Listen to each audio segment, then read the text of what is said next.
Hello there, my sleepy citizens. Tonight, we journey into the shadowed streets of Gotham City, where mysteries lurk and the Dark Knight stands vigilant against the forces of chaos. We bring you tales of Batman, uncovering different sides of the man behind the mask. And as our journey through these stories winds down, a calm ambience of Gotham's streets will carry you throughout the night, bringing you to restful sleep without interruptions from any ads. If you enjoy these tales, please be sure to give us a like, subscribe, and let me know in the comments what story you'd like to hear next. But for now, let's get cozy and step into the world of Gotham.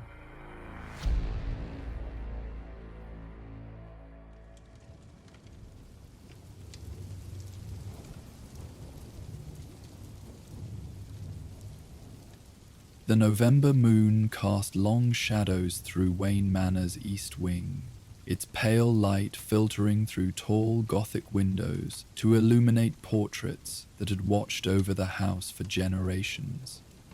Bruce Wayne moved through the gallery with the careful steps of someone reacquainting himself with a space both familiar and foreign. It had been months since he'd ventured into this particular wing, his nightly patrols as Batman and daily obligations as Gotham's most prominent philanthropist, leaving little time for exploring his ancestral home's quieter corners. Tonight was different. Sleep eluded him, chased away by a peculiar restlessness that had nothing to do with crime or corporate dealings. Instead, something about the manor itself seemed to call to him, a subtle pull that drew him from his study to these dimly lit halls where his ancestors gazed down from gilded frames. The East Wing had always possessed a particular quality that set it apart from the rest of the manor. Where other sections bustled with activity during the day, Alfred maintaining the main residence, the occasional charity event spilling through the ballroom, the constant hum of modern security systems, this gallery remained perpetually quiet, as if the portraits demanded a certain reverence from those who passed beneath their painted eyes. The gallery stretched longer than most visitors realized, turning twice at right angles to form a squared horseshoe that enclosed a small courtyard visible through interior windows. The architects had designed it this way deliberately, ensuring that natural light would fall upon the portraits from multiple angles throughout the day, creating an ever-changing display of highlights and shadows that made the painted figures seem almost alive. Bruce paused before each painting, recognizing faces from the genealogy lessons Alfred had insisted upon during his youth. Here was Celestine Wayne, who had built the first iteration of Wayne Manor in 1855, her stern expression suggesting a woman who brooked no nonsense in business or family matters. The brass nameplate beneath her portrait had developed a green patina that Alfred deliberately left unpolished, claiming it added to the painting's gravitas. There hung Jeremiah Wayne, the railroad magnate whose fortune had transformed the family from merely wealthy to truly powerful, his painted smile not quite reaching eyes that seemed to hold secrets of their own. Between the major portraits hung smaller paintings, landscapes of the Wayne estate through different seasons, still lifes featuring objects of family significance, and the occasional portrait of a favored pet. Bruce's fingers traced the frame of a painting showing a spaniel that had belonged to his grandmother. He remembered the dog from his earliest childhood, a gentle creature that had seemed ancient even then, content to lie by the fireplace and accept the occasional pat from a toddler's unsteady hand. But it was the portrait at the gallery's far end that drew Bruce's attention tonight, just as it had during his childhood, when he would sneak into the wing after bedtime, drawn by a fascination he couldn't quite name. The path to Amadeus Wayne's portrait required passing through the gallery's most shadowed section, where the gaslight fixtures had been left in place despite the addition of electricity. Their brass fittings and etched glass shades creating pools of amber light when lit. Amadeus Wayne, his great-great-grandfather, stood captured in oils and time, wearing the formal attire of the 1870s. The painting was larger than most in the gallery, nearly life-sized, and positioned at the terminus of the main hall, where it commanded attention. The artist had captured Amadeus in three-quarter profile, one hand resting on an ornate pocket watch, the other holding a book whose title the artist had rendered illegible. Behind him, the painter had included a view of Wayne Manor as it had appeared in Amadeus's time, smaller than its current incarnation, but no less imposing. Something was different. Bruce stopped in his tracks, his trained detective's eye immediately cataloguing the change. The portrait itself hadn't moved.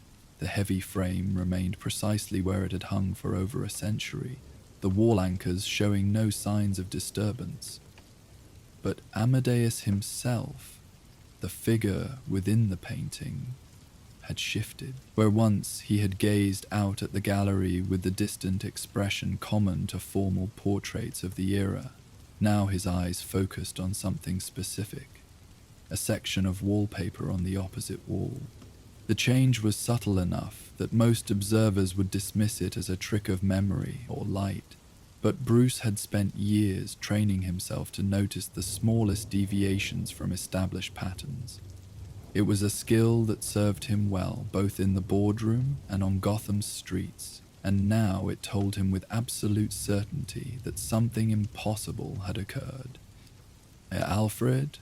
Bruce called softly, knowing the butler's almost supernatural ability to appear when needed. Sure enough, within moments, Alfred Pennyworth materialized from the shadows, carrying a tea service that suggested he had anticipated a long night. The china was Wedgwood, a pattern called Wild Strawberry that had belonged to Bruce's mother. Alfred had an uncanny ability to select precisely the right dishware for any occasion, and tonight, the delicate, cheerful pattern seemed designed to offset the gallery's somber atmosphere. "Master Bruce?" Alfred said, setting the tray on a nearby sideboard that had been placed there in the 1920s specifically for such purposes. "I thought you might require some refreshment during your nocturnal wanderings." "Look at the Amadeus portrait," Bruce said without preamble. "Tell me what you see." Alfred approached the painting with the measured steps of someone who had spent decades in the manor, and knew better than to dismiss any of Bruce's observations. He studied it carefully, his expression shifting from polite attention to genuine surprise. The butler's eyebrows, always expressive, rose incrementally as he processed what he was seeing. "His position has changed," Alfred said slowly. "He's turned. Not dramatically, but..." The butler moved closer, examining the painting with the same intensity Bruce had seen him apply to maintaining the manor's more complex systems. He produced a small penlight from his pocket. Alfred was never without certain essential tools, and played its beam across the painted surface. "I've dusted this portrait weekly for 40 years, sir. Amadeus Wayne has always gazed straight ahead, looking past the viewer in that way Victorian portraits often do. Now, he's looking to the side." Bruce retrieved his phone, scrolling through the manor's digital archives until he found what he sought. High-resolution photographs of the gallery, taken for insurance purposes just 6 months ago. The images were part of a comprehensive documentation project Alfred had insisted upon after a minor flood in the wine cellar had reminded them how fragile physical artifacts could be. He enlarged the Amadeus portrait and held it up for comparison. The change was undeniable. Where the figure in the photograph faced forward, the painted Amadeus had rotated perhaps 15 degrees, his entire body shifting as if he had simply decided to look elsewhere. "Have you noticed this before?" Bruce asked, though he suspected he knew the answer. Alfred's brow furrowed in concentration. "Now that you mention it, sir, I have had the peculiar feeling lately that something was different about this gallery. Nothing I could articulate, mind you, just a sense that things weren't quite as they should be. I attributed it to the natural settling of an old house, but this... He gestured at the portrait with a hand that trembled slightly, the only sign of his discomposure. This defies natural explanation. Bruce was already examining the frame, looking for any signs of tampering or mechanism that might explain the phenomenon. The portrait was hung on the same iron fixtures that had supported it since its installation, the wall showing no signs of recent work. The frame itself was a masterwork of carved mahogany featuring clockwork motifs that Bruce had always assumed were merely decorative. Gears and pendulums and watch faces worked into the wood with extraordinary skill. He carefully lifted the bottom of the heavy frame, peering behind it, but found only the expected accumulation of dust and the Manor's original horsehair plaster. The wall was solid, showing none of the telltale signs of hidden compartments or mechanical installations that he had learned to recognize in his years of investigating the Manor's secrets. "What do we know about Amadeus Wayne?" Bruce asked, though he suspected Alfred's knowledge would far exceed his own. "Amadeus Wayne, 1825 to 1892, Alfred recited, his memory for Wayne family history as precise as ever. He set down his penlight and clasped his hands behind his back in the pose he adopted when delivering historical lectures, made his initial fortune in the railroad boom, but his true passion was clockwork. He was regarded as one of the finest horologists of his generation, created several innovations in precision timekeeping that are still used today. He designed the clock tower at Gotham Cathedral, in fact. "Tell me more about the clock tower," Bruce prompted, pouring himself tea from the service Alfred had brought. The familiar ritual of handling the delicate china grounded him as his mind raced through possibilities. "A remarkable piece of engineering," Alfred continued, warming to his subject. "Completed in 1871, it not only keeps time but performs a mechanical pageant on the hour. Figures emerge to enact scenes from Gotham's history, the founding, the incorporation, various significant events. What's particularly interesting is that Amadeus designed it with space for additional figures to be added over time, as if he expected Gotham's story to continue, warranting commemoration. Clockwork," Bruce repeated thoughtfully. "A master of mechanisms and timing." He studied the portrait more carefully now, noting details he had overlooked in previous viewings. The pocket watch Amadeus held wasn't merely a prop. It was rendered with extraordinary detail, every link of its chain distinct, the visible portion of its face showing intricate engravings that seemed to form patterns within patterns. The book in his other hand, while its title remained unreadable, showed pages that seemed to contain diagrams rather than text. What he had taken for age darkening around the edges of certain elements might actually be intentional shading, creating depth and suggesting hidden layers.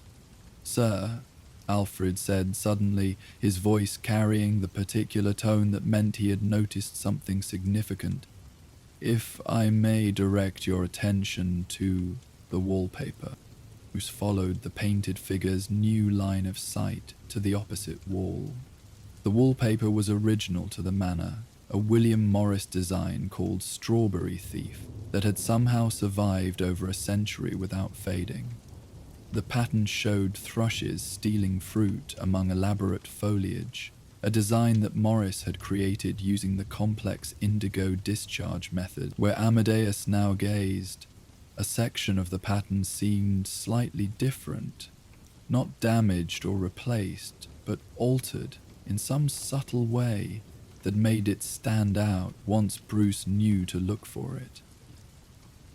He crossed to the wall, running his fingers over the paper with the delicate touch he'd learned for handling evidence. The texture was consistent with the age and manufacture of the surrounding wallpaper, but there, hidden within the intricate pattern, he felt a slight raised areas that didn't match the surrounding texture.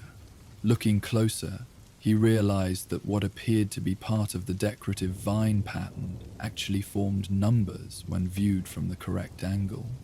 Coordinates, Bruce said. Latitude and longitude worked into the wallpaper design, but not just placed there, woven into the original pattern as if they were always meant to be part of it. Remarkable, Alfred breathed, leaning closer to examine the hidden numbers. But coordinates?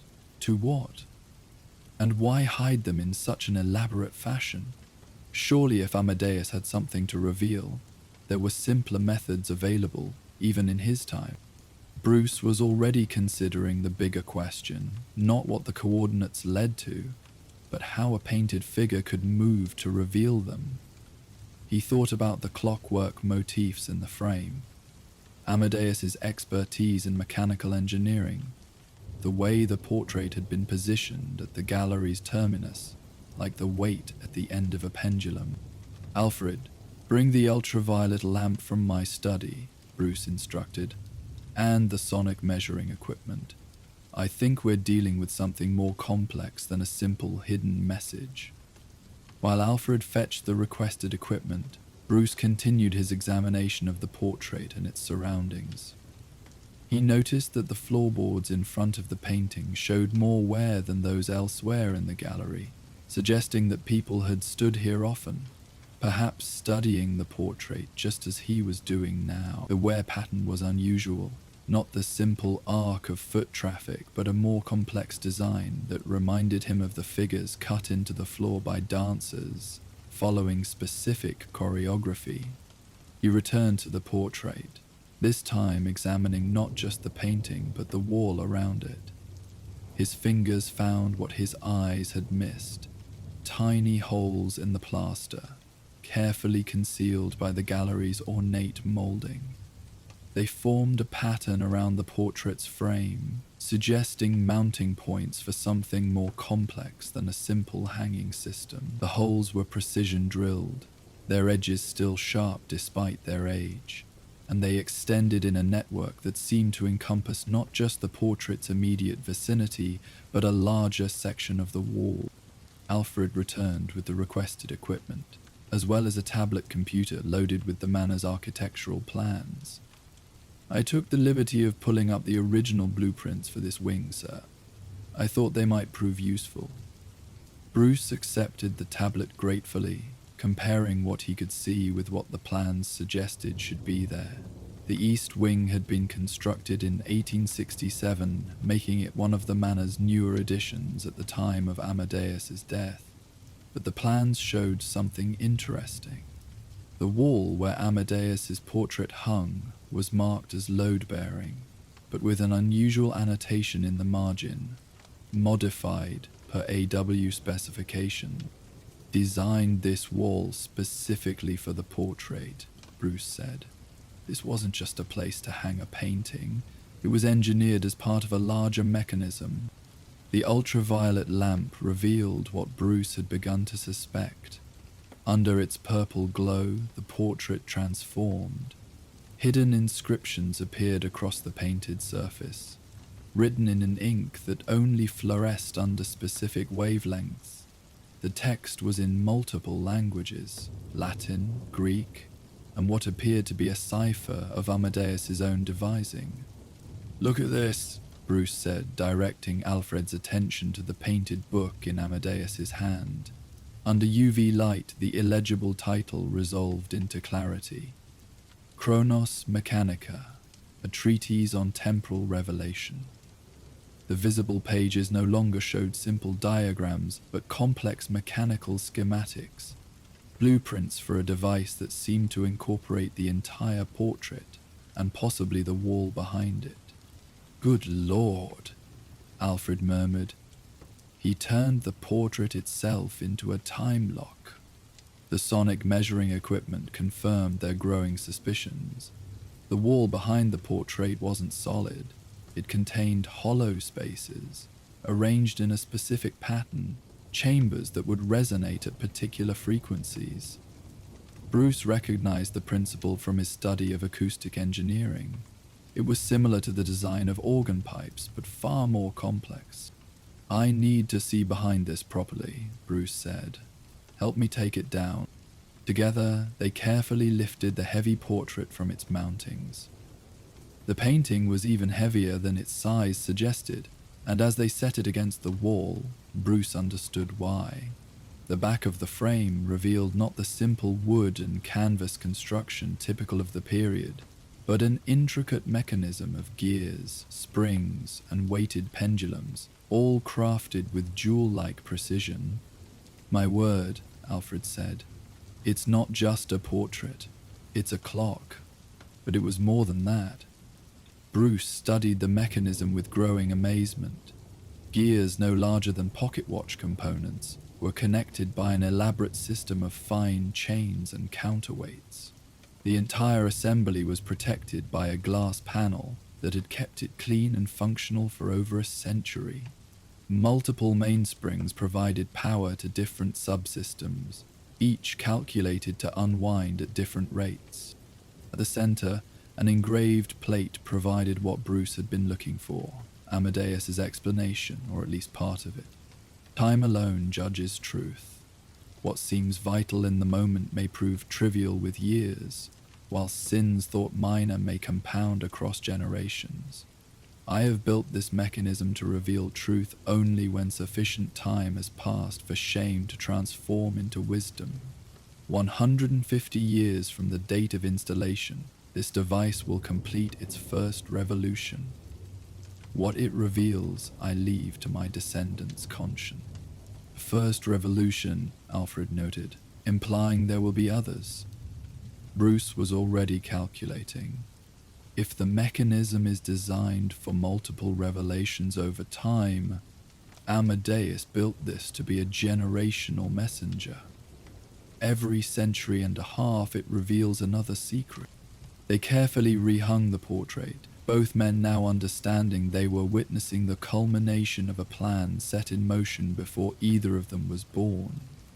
Bruce retrieved specialized equipment from his study: ultraviolet lights, magnetic field detectors, instruments he typically used to analyze crime scenes but which seemed equally appropriate for unraveling a mystery of temporal mechanics. The next several nights were spent in careful observation and documentation. Bruce set up cameras to record the portrait's infinitesimal movement, measuring its progress in fractions of millimeters. He discovered that the mechanism wasn't simply rotating the figure, it was causing subtle changes throughout the painting. Colors shifted slightly as hidden chemical reactions occurred within the paint. Details that had seemed like background elements gained prominence as the viewing angle changed. Dr. Kenji Tanaka, a horologist from Gotham University, came to study the portrait's mechanism at Bruce's invitation. The elderly professor was a small man with careful hands and an encyclopedic knowledge of historical timepieces. He spent hours examining the clockwork through specialized loops, occasionally making small sounds of appreciation or surprise. "Your ancestor was a genius," Dr. Tanaka said, straightening from his examination with obvious reluctance. "This mechanism is self-correcting, accounting for variations in temperature and humidity. He even built in redundancies to ensure that even if parts of the system failed, the core revelation would still occur. But there's more. Do you see these additional gear trains?" Bruce looked where the professor indicated. Multiple sets of gears seemed to serve no purpose in the primary mechanism. "They're counters," Dr. Tanaka explained. "This device is tracking something beyond simple time. If I'm reading this correctly, it's measuring the number of people who stand before the portrait, the accumulated time they spend here. It's as if Amadeus wanted to ensure not just that enough time passed, but that enough attention was paid. As the days passed and the portrait continued its glacial movement, Bruce researched Amadeus Wayne's life with renewed intensity.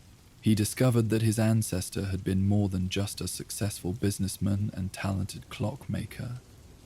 Amadeus had been a member of several abolitionist societies, though always quietly, never publicly. His business records showed discrepancies that suggested funds diverted to purposes never officially recorded. In the Wayne Foundation archives, Bruce found correspondence between Amadeus and various figures in the abolitionist movement.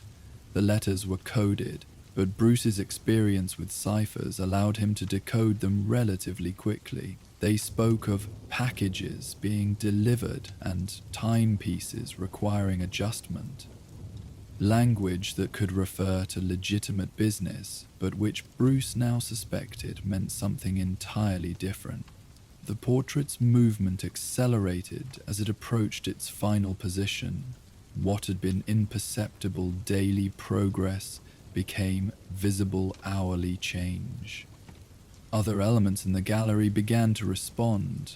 The gaslight fixtures flickered in patterns that seemed deliberate rather than random. The temperature dropped noticeably, though the Manor's heating system showed no malfunction. On the night the portrait completed its rotation, Bruce invited not just Alfred but also Reverend Sarah Williams of the Gotham Historical Baptist Church, Dr. Tanaka and Leslie Tompkins, who had known Thomas Wayne and might provide historical context. They gathered in the gallery as midnight approached, watching as Amadeus's painted figure made its final adjustment. At exactly midnight, the portrait clicked into position. The sound was audible throughout the gallery, a deep, resonant note like a massive clock beginning to chime. Then, the true revelation began. The portrait's eyes, Amadeus's painted eyes, began to glow with a soft light. Bruce had expected this, having detected the prisms embedded in the paint, but the effect was still startling. The beams of light struck the opposite wall where the coordinates were hidden, causing the numbers to blaze with phosphorescent brilliance. But that was only the beginning. The light from the portrait activated a chain reaction throughout the gallery. Hidden panels in the walls opened with whispers of well-oiled mechanisms. From these panels emerged not just the mechanical figures Bruce had anticipated, but entire dioramas, miniature scenes crafted with extraordinary detail, showing the underground railroad routes through Wayne Manor.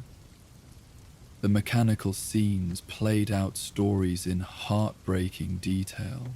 Here, a family huddled in what Bruce recognized as the Manor's wine cellar.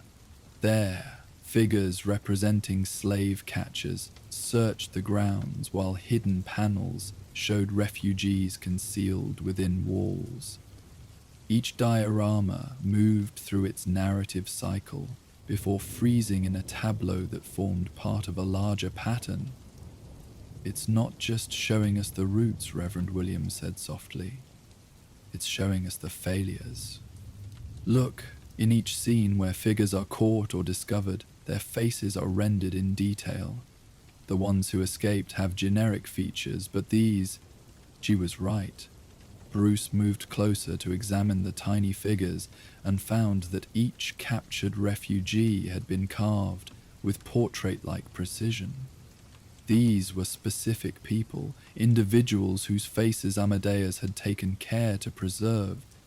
Music began to play, not from a single source, but from throughout the gallery, as hidden music boxes activated in sequence.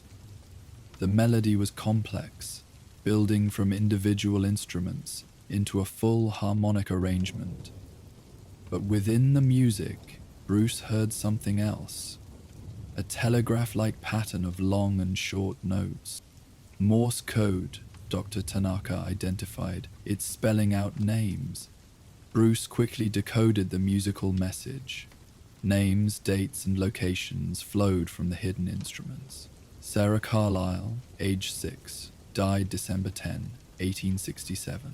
Marcus and Bethany Moore, captured April 2, 1867, returned to bondage, the Johnson family. The music noted they had reached freedom, one of the few triumphant passages in the otherwise mournful composition. The mechanical revelation continued for exactly 30 minutes, each moment revealing new layers of information. The dioramas rearranged themselves to form a map, showing not just the successful routes but the failed ones, the places where refugees had been captured or had died. The accumulated mechanical figures pointed to various locations on the Wayne estate, creating a constellation of tragedy and triumph. When the final note faded and the last figure stopped moving, Bruce understood the full scope of what Amadeus had created. This wasn't just a memorial, it was a confession, an acknowledgement of failures that Amadeus couldn't bear to reveal in life, but couldn't allow to be forgotten in death. "The coordinates," Bruce said, breaking the reverent silence. "We need to follow them tonight, while the moon is still high. I think the timing matters." The group made their way through the manor and out into the November night. The coordinates led them to a grove of oak trees beyond the formal gardens, an area that looked undisturbed, but which Bruce's trained eye recognized as having been carefully maintained to appear wild. The trees were old, certainly predating the Underground Railroad era, but their arrangement wasn't natural. "They're planted in a pattern," Leslie observed. "Like Arlington Cemetery, these trees are markers." Using ground-penetrating radar to avoid disturbing any remains, Bruce confirmed what the portrait had revealed. The grove contained 17 burial sites, each marked by a tree rather than a stone, but there was more. At the grove's center stood a small mausoleum, nearly invisible beneath climbing vines. The structure was built in the same style as the manor, but in miniature, its entrance sealed with a lock that Bruce recognized as Amadeus's work. Inside the mausoleum, they found not bodies, but records. Amadeus had created a complete archive of those he'd failed to save. Daguerreotype photographs, personal effects, detailed accounts of each person's story. The space was a monument to memory, preserved by the same clockwork climate control that had protected the portrait's mechanism. Among the records, Bruce found Amadeus's final journal. The entries revealed the full weight of his ancestors' guilt and determination. "I cannot undo their deaths, but I can ensure they are not forgotten. The portrait will reveal their resting place when law and custom have changed enough to honor them properly. I have built into it not just direction, but demonstration, so my descendants will understand the full scope of what occurred here. Let them judge me harshly, I deserve no less, but let them also complete what I could not, give these souls the recognition they deserved in life." The work of creating a proper memorial would take months, but Bruce was determined to see it through. Each person buried in the grove would be researched, their stories told. The mechanical revelation in the portrait gallery would be preserved and documented, becoming part of tours that educated visitors about this hidden chapter of Wayne family history. But the portrait held one more secret. As they prepared to leave the grove, Dr. Tanaka made an observation that chilled Bruce. "The mechanism," he said slowly. "It's still running. The portrait completed its first revolution, but the clockwork continues. Based on the gear ratios, I calculate it will make another revelation in another 150 years, Bruce finished. Amadeus built it to reveal secrets across generations. This was just the first. Back in the gallery, the portrait had returned to its original position, Amadeus once again gazing straight ahead. But now Bruce understood that the painted eyes weren't looking at nothing. They were looking at the future, waiting for the next moment of revelation. The mechanical systems throughout the gallery had retracted. but not shut down. They waited, patient as clockwork, for their next performance. In the weeks that followed, as the memorial took shape and the first descendants of the lost were located and invited to ceremonies of remembrance, Bruce often found himself in the East Wing gallery. The portrait of Amadeus Wayne no longer seemed like a simple painting, but more like a guardian, a keeper of necessary truths. He thought about the complexity of inheritance, not just wealth and property, but responsibility and guilt, triumph and failure. The Wayne fortune had enabled both great good and great evil. It had built escape routes and funded freedom, but it had also failed those who needed it most. The portrait mechanism ensured that each generation would face these truths anew, would be challenged to do better than those who came before. The gallery itself felt different now. The other portraits seemed more alive, as if Amadeus's revelation had awakened something throughout the manor. Bruce wondered what other secrets waited in frames and behind walls, what other temporal locks his ancestors might have built. Wayne Manor was revealing itself to be not just a home, but an archive of moral reckoning, designed to ensure that comfortable forgetfulness could never fully take hold. As winter deepened and the memorial garden neared completion, Bruce made a decision. The East Wing Gallery would no longer be a rarely visited curiosity. It would become a center for historical research and education. The mechanical revelation would be activated annually on the anniversary of its first performance, ensuring that the stories of the lost would be told and retold. But he also knew that somewhere in the portrait's mechanism, gears turned toward a future revelation none of them would live to see. What secret would emerge in 2174? What burden would fall on future Waynes? The uncertainty was part of Amadeus's design. Each generation must tend to its own obligations while preparing for revelations yet to come.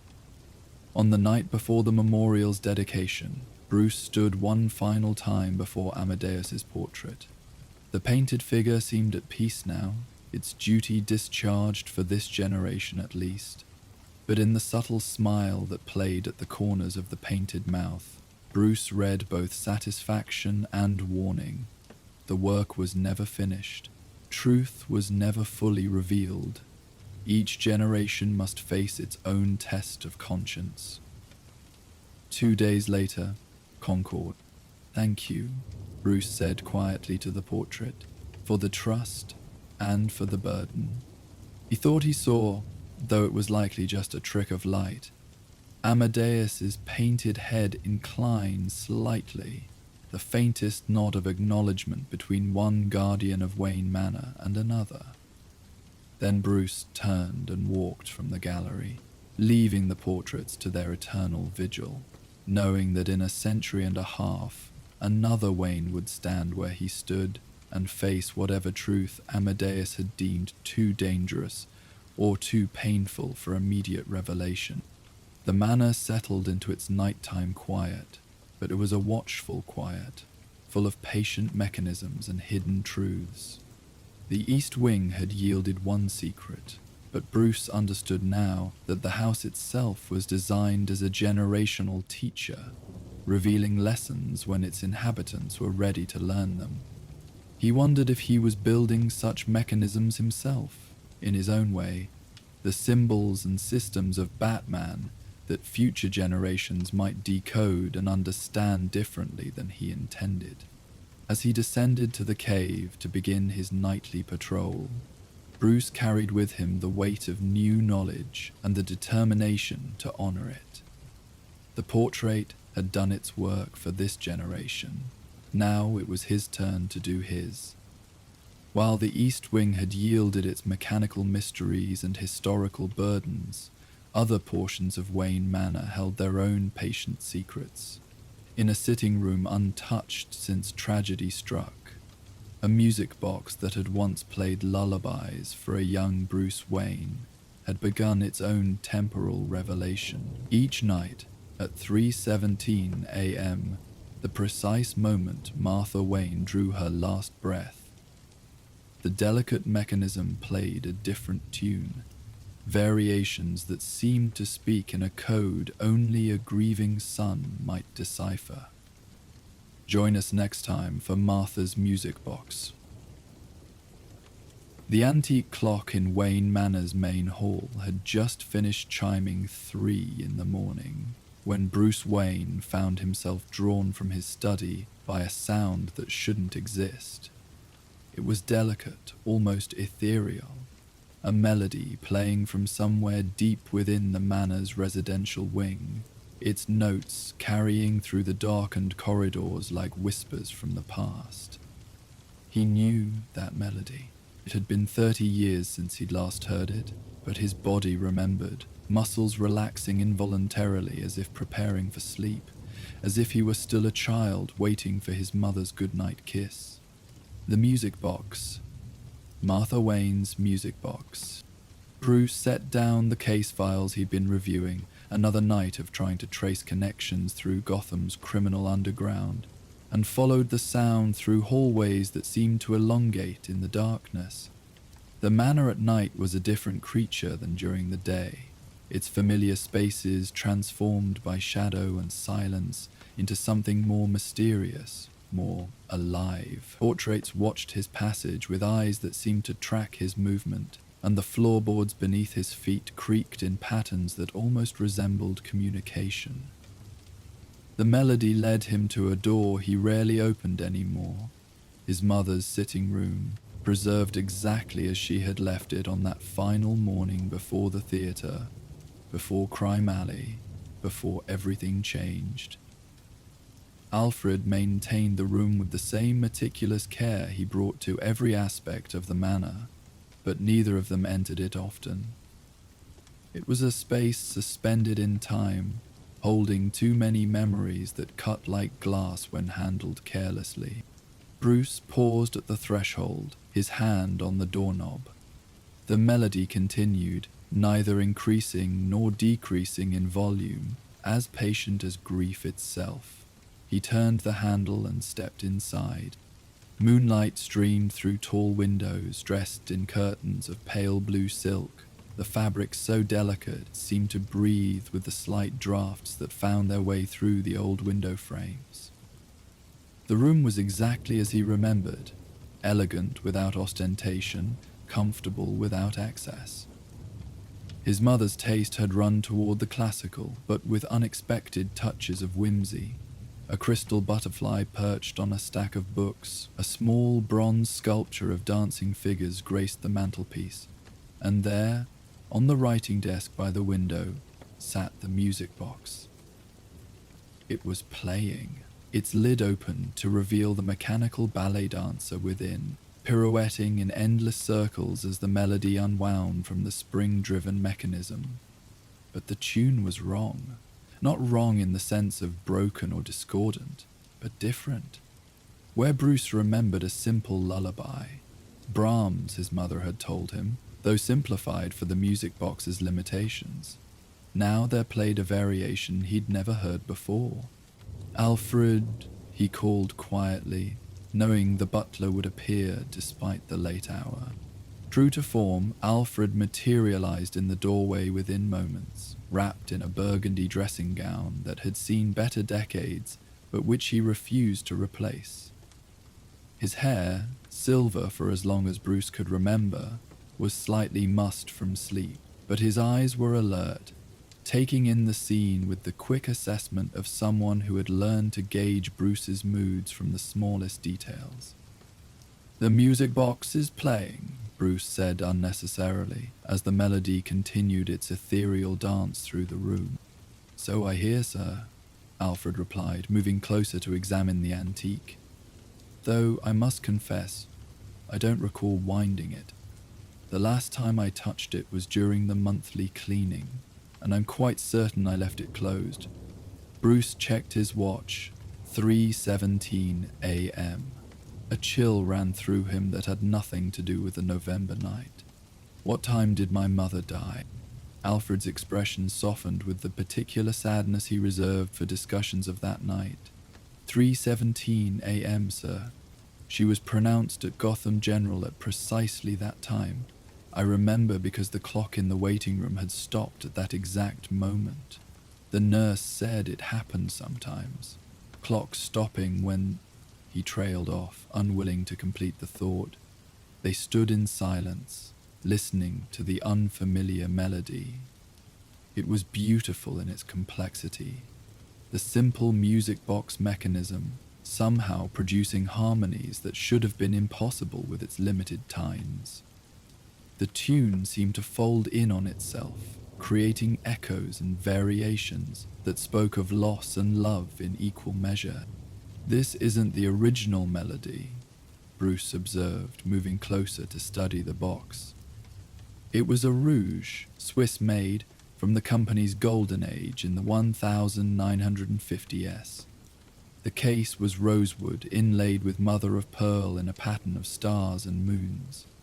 He remembered tracing those patterns with small fingers while his mother wound the spring, the ritual of bedtime made magical by her presence. "No, sir, it isn't," Alfred agreed. "Though I must say, it bears a familiar structure. The progression is similar, but the notes..." He hummed along for a moment, his musical training evident in his ability to follow the complex variation.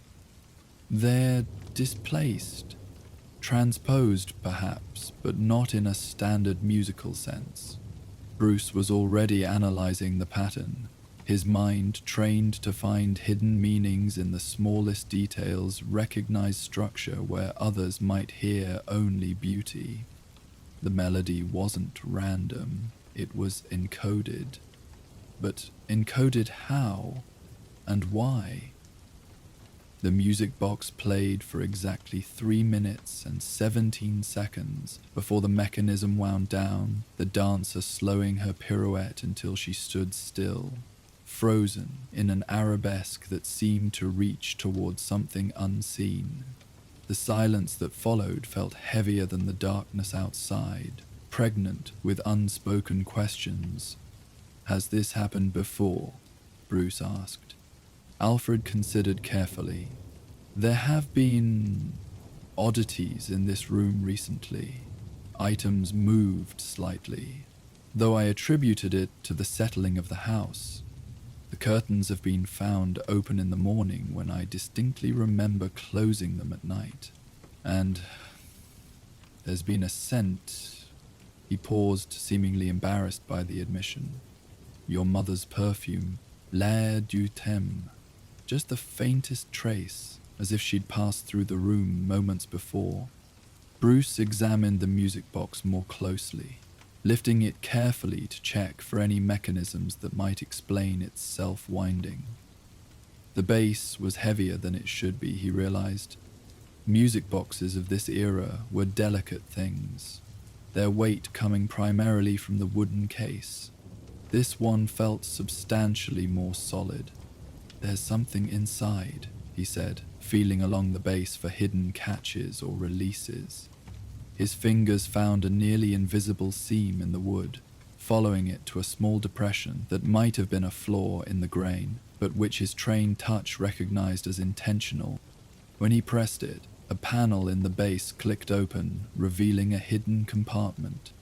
Inside lay a small leather journal, no bigger than a passport, bound in soft calfskin the color of midnight. On its cover, embossed in silver that had tarnished to near black, were his mother's initials, M.K. Wayne. Martha Kane Wayne.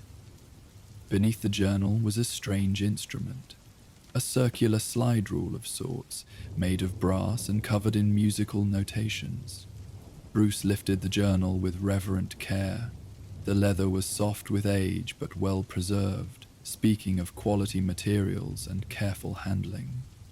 When he opened it, he found not the English he expected, but musical notation.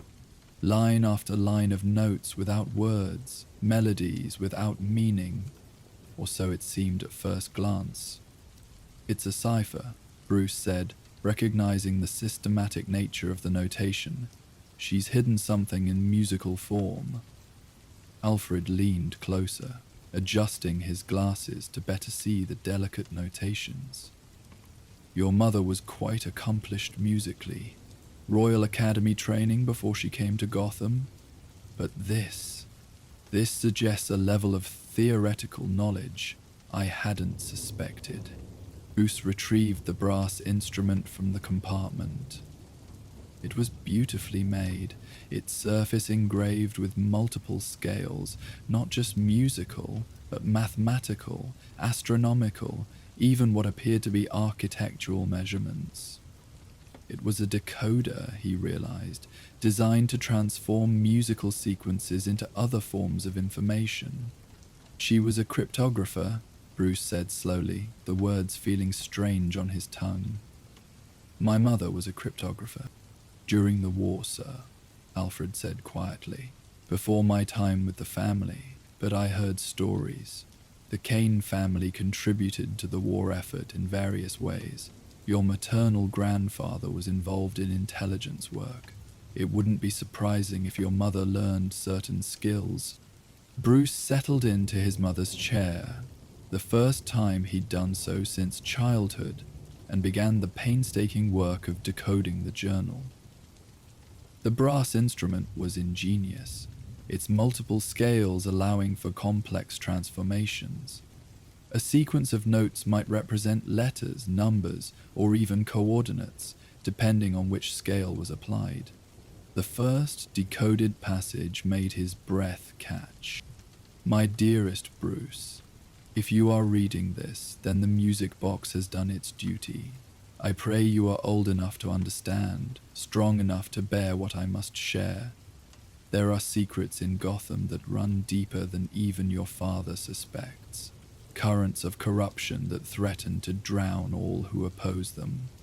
I have been gathering evidence, but I fear I may not have time to act upon it. The music box will guide you. Trust its song." Bruce looked up at Alfred, who had been reading over his shoulder.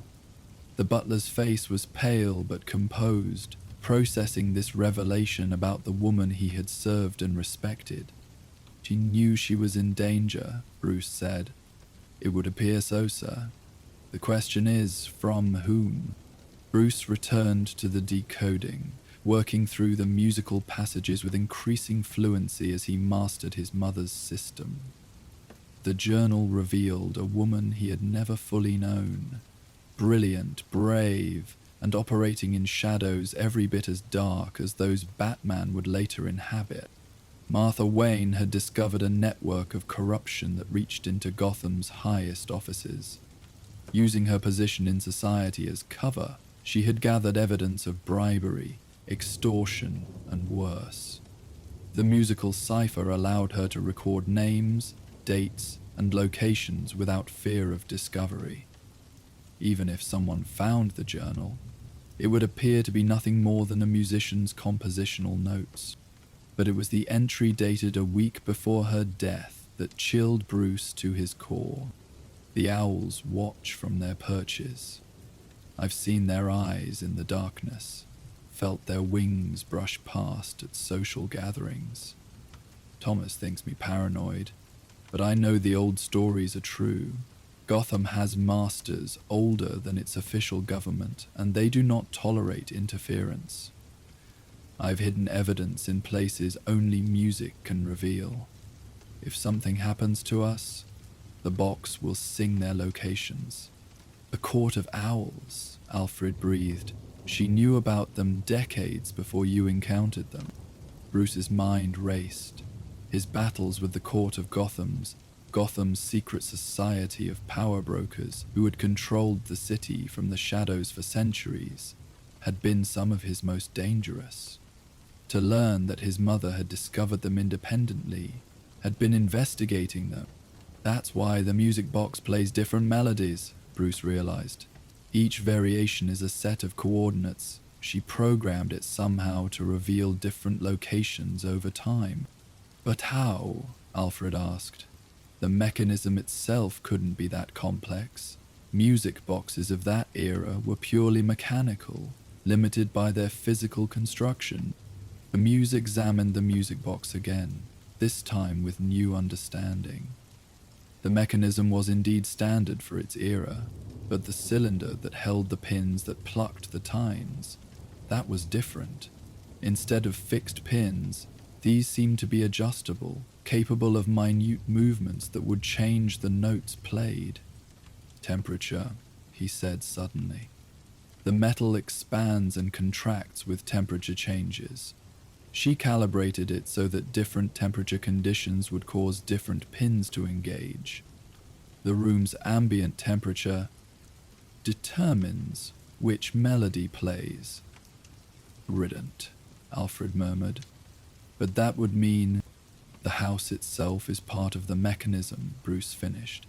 The heating system, the way air flows through the rooms, even the seasonal changes, all of it affects which message the music box delivers. They spent the remainder of the night in Martha's sitting room, documenting each melody as the music box played its variations. Bruce set up sensitive recording equipment while Alfred researched weather patterns from the past months, trying to correlate temperature changes with reported playings of the box. As dawn approached, painting the room in shades of rose and gold, Bruce had decoded 7 distinct locations from the melodies. Each was somewhere in Gotham, seemingly random until he plotted them on a map. Then the pattern became clear. They formed a constellation that matched the Court of Owls symbolic imagery, each point corresponding to a significant location in their mythology. She was mapping them, Bruce said, exhaustion and admiration warring in his voice, using their own symbology against them. The first location was an abandoned brownstone in Old Gotham, its address corresponding to a particularly haunting melody in B minor. Bruce knew the building. It sat empty in a row of similar structures, unremarkable except for its history. It had been built in the 1920s by a family that had vanished without trace one winter night, leaving everything behind as if they'd simply stepped out for an evening stroll. By nightfall, Batman stood on the brownstone's roof, looking down through a skylight clouded with decades of grime. The building appeared empty, but his thermal imaging showed temperature anomalies in the walls, hidden spaces that didn't appear on any blueprint. He entered through a window whose lock had long since rusted away, moving through rooms where dust lay thick as snow. The furniture remained covered in sheets that disintegrated at a touch, and painted eyes in portrait photographs followed his movement with the uncanny attention of the long dead. The melody from the music box played in his memory, and he found himself humming it as he searched. There was something about the tune that seemed to resonate with the space, as if the building itself recognized the song. When he reached the parlor, still decorated with faded Christmas garlands from that last winter, he understood why. A piano sat in the corner, its ivory keys yellowed but intact. On its music stand sat sheet music, the same melody the music box had played, written in Martha Wayne's distinctive hand. But there were additions, notes penciled in the margins in different handwriting. Instructions, he realized.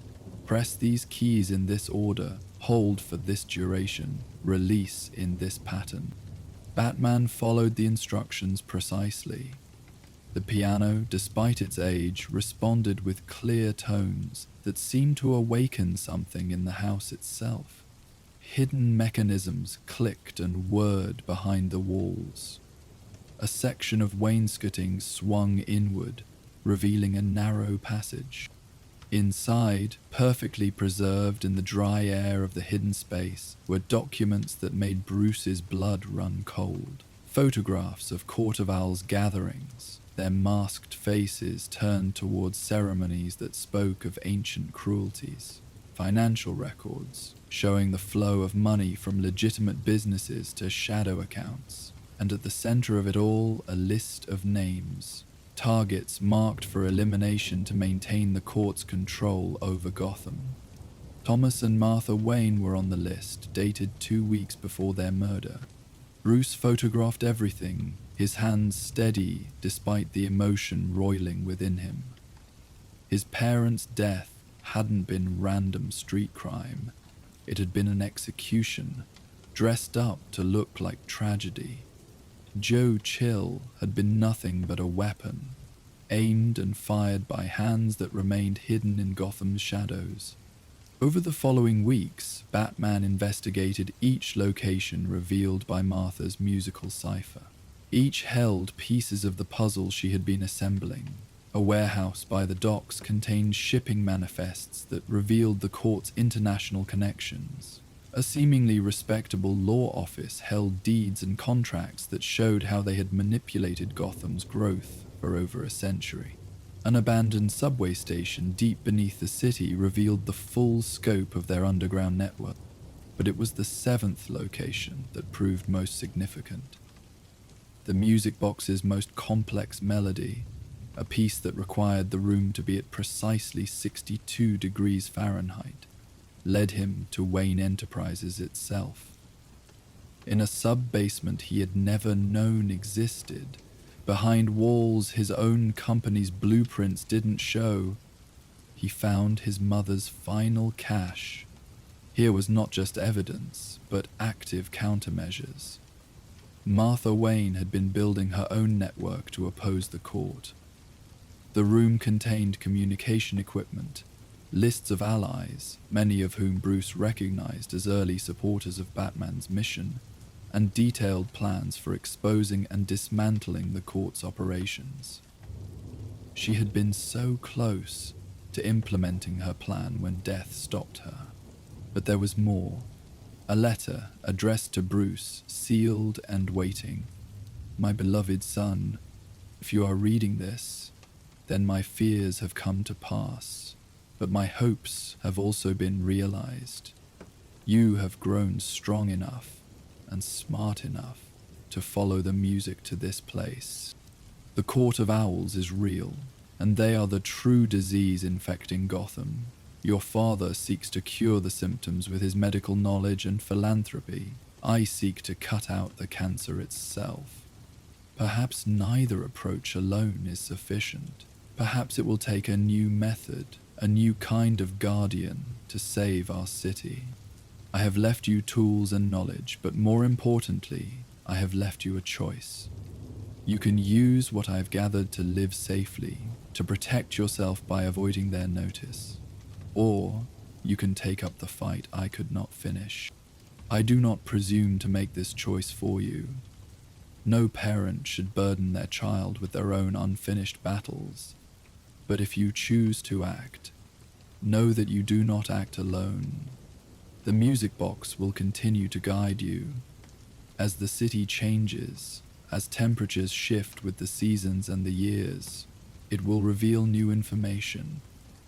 I have built it to grow with you, to provide what you need when you need it. Trust the music, my darling boy. It will never lead you astray. All my love, Mother. Bruce sat in that hidden room for hours, surrounded by his mother's work, understanding finally the full weight of his inheritance. It wasn't just wealth or tragedy that had shaped him into Batman. It was generations of Waynes fighting Gotham's darkness in their own ways, each passing the torch to the next. The music box continued its work in the months that followed.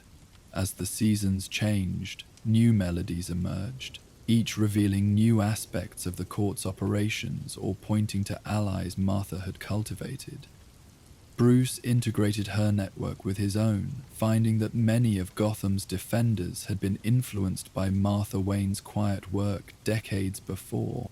Detective Sarah Essen mentioned how a mysterious woman had once given her father, also a cop, information that saved his career from court manipulation. Leslie Tompkins revealed that her clinic's early funding had come from anonymous donations that she now realized bore Martha's hallmarks. Even some of Gotham's reformed criminals spoke of encounters with a kind woman who had offered them chances to escape the court's influence. But the music box's most profound revelation came on a winter night, when the temperature exactly matched that of Martha Wayne's last living day. The melody it played then was not a cipher, but a pure song, the lullaby she had hummed to Bruce as a child, recorded somehow in the mechanical memory of springs and gears. Alfred found Bruce in the sitting room at 3:17 a.m., tears streaming down his face as he listened to his mother's voice, encoded in metal and motion. "She's still here," Bruce said quietly. "Still watching over Gotham. Over me." "She always was, Master Bruce," Alfred replied gently. "The music box simply makes it audible." As the years passed, the music box became a regular part of Bruce's life. He would consult it when faced with particularly challenging cases, finding that its melodies often provided insights or directions he hadn't considered. The Court of Owls, weakened by the systematic dismantling Martha had begun and Bruce continued, retreated deeper into the shadows. But they were not destroyed. The music box's variations suggested as much, playing occasionally in minor keys that spoke of patience and resurgence. Martha had known, even then, that some battles cannot be won in a single generation. They must be fought continuously, each defender passing knowledge and tools to the next. Dr. Eleanor Price, Martha's elderly piano teacher, visited the manor one evening at Bruce's invitation. She sat in Martha's chair, listening to the music box play, her aged hands moving as if fingering invisible keys. "She was my most gifted student," Eleanor said softly, "but it wasn't just her technical skill. She understood that music is communication at its purest level. It transcends words, speaks directly to the soul. When she asked me to teach her about mathematical music theory, about the relationship between frequency and meaning, I knew she was preparing for something greater than concert performance." "Did you know what she was doing?" Bruce asked. Eleanor smiled sadly. "I knew she was encoding messages in her compositions. She would bring me pieces to review, asking if the emotional content matched her intention. I thought perhaps she was writing musical letters to distant friends. I never imagined." She gestured at the evidence of Martha's anti-court activities that Bruce had shared with her. "She was brilliant," Eleanor continued, "to hide such complex information in beauty, to make the medium itself part of the message. The court looked for traditional espionage, for dead drops and secret meetings. They never thought to listen to the music at charity galas, never realized that your mother's impromptu piano performances were actually intelligence reports to her network." Bruce showed Eleanor the brass decoder, and the old woman's eyes lit up with recognition. "She commissioned this from my late husband," Eleanor said, running her fingers over the intricate engravings. "He was a mathematical instrument maker, specialized in creating tools for navigation and calculation. Martha told him she needed it for a new compositional technique she was developing. He was so proud when she showed him how it worked, how it could transform music into multiple layers of meaning." That night, Eleanor played the piano in Martha's sitting room, her arthritis-gnarled fingers still finding the keys with practiced ease. She played Martha's compositions from memory, and the music box responded, its mechanisms resonating with the live performance in ways that revealed new harmonies, new messages. "She built redundancy into everything," Eleanor explained as she played. "The music box is just one repository. Every piano she played regularly, every music room she frequented, she left traces of her work. You'll find them throughout Gotham, in concert halls and private homes. The city itself became her instrument." This proved true. In the months that followed, Bruce discovered Martha's musical signatures everywhere, The Monarch Theatre, where the Waynes had spent their last evening, held within its walls a composition that revealed court meeting sites. The orphanage Martha had supported contained sheet music that, when properly decoded, provided names of children the court had targeted for recruitment into their Talon program. Even Wayne Manor itself sang with her hidden messages. Bruce found that certain rooms, when they reached specific temperatures, would resonate with frequencies that revealed hidden compartments. The Manor's music room, with its perfect acoustics, became a decoder ring for Martha's work. Playing certain pieces on the piano would cause sympathetic vibrations in the walls, revealing caches of evidence and plans she had hidden throughout the house. Selina Kyle, during one of her visits that balanced between professional interest and personal affection, watched Bruce work with the musical cipher. Her cat-like grace extended to the piano, where she picked out melodies with surprising skill. "Your mother understood something important," Selina observed. "Beauty and function don't have to be separate. The court hides their evil behind legitimate facades. She hid her justice behind art. There's a poetry to it." The music box's influence extended beyond crime fighting. Bruce found that its melodies helped him process his grief in ways that years of conventional therapy hadn't achieved. The variations weren't just coordinates and ciphers.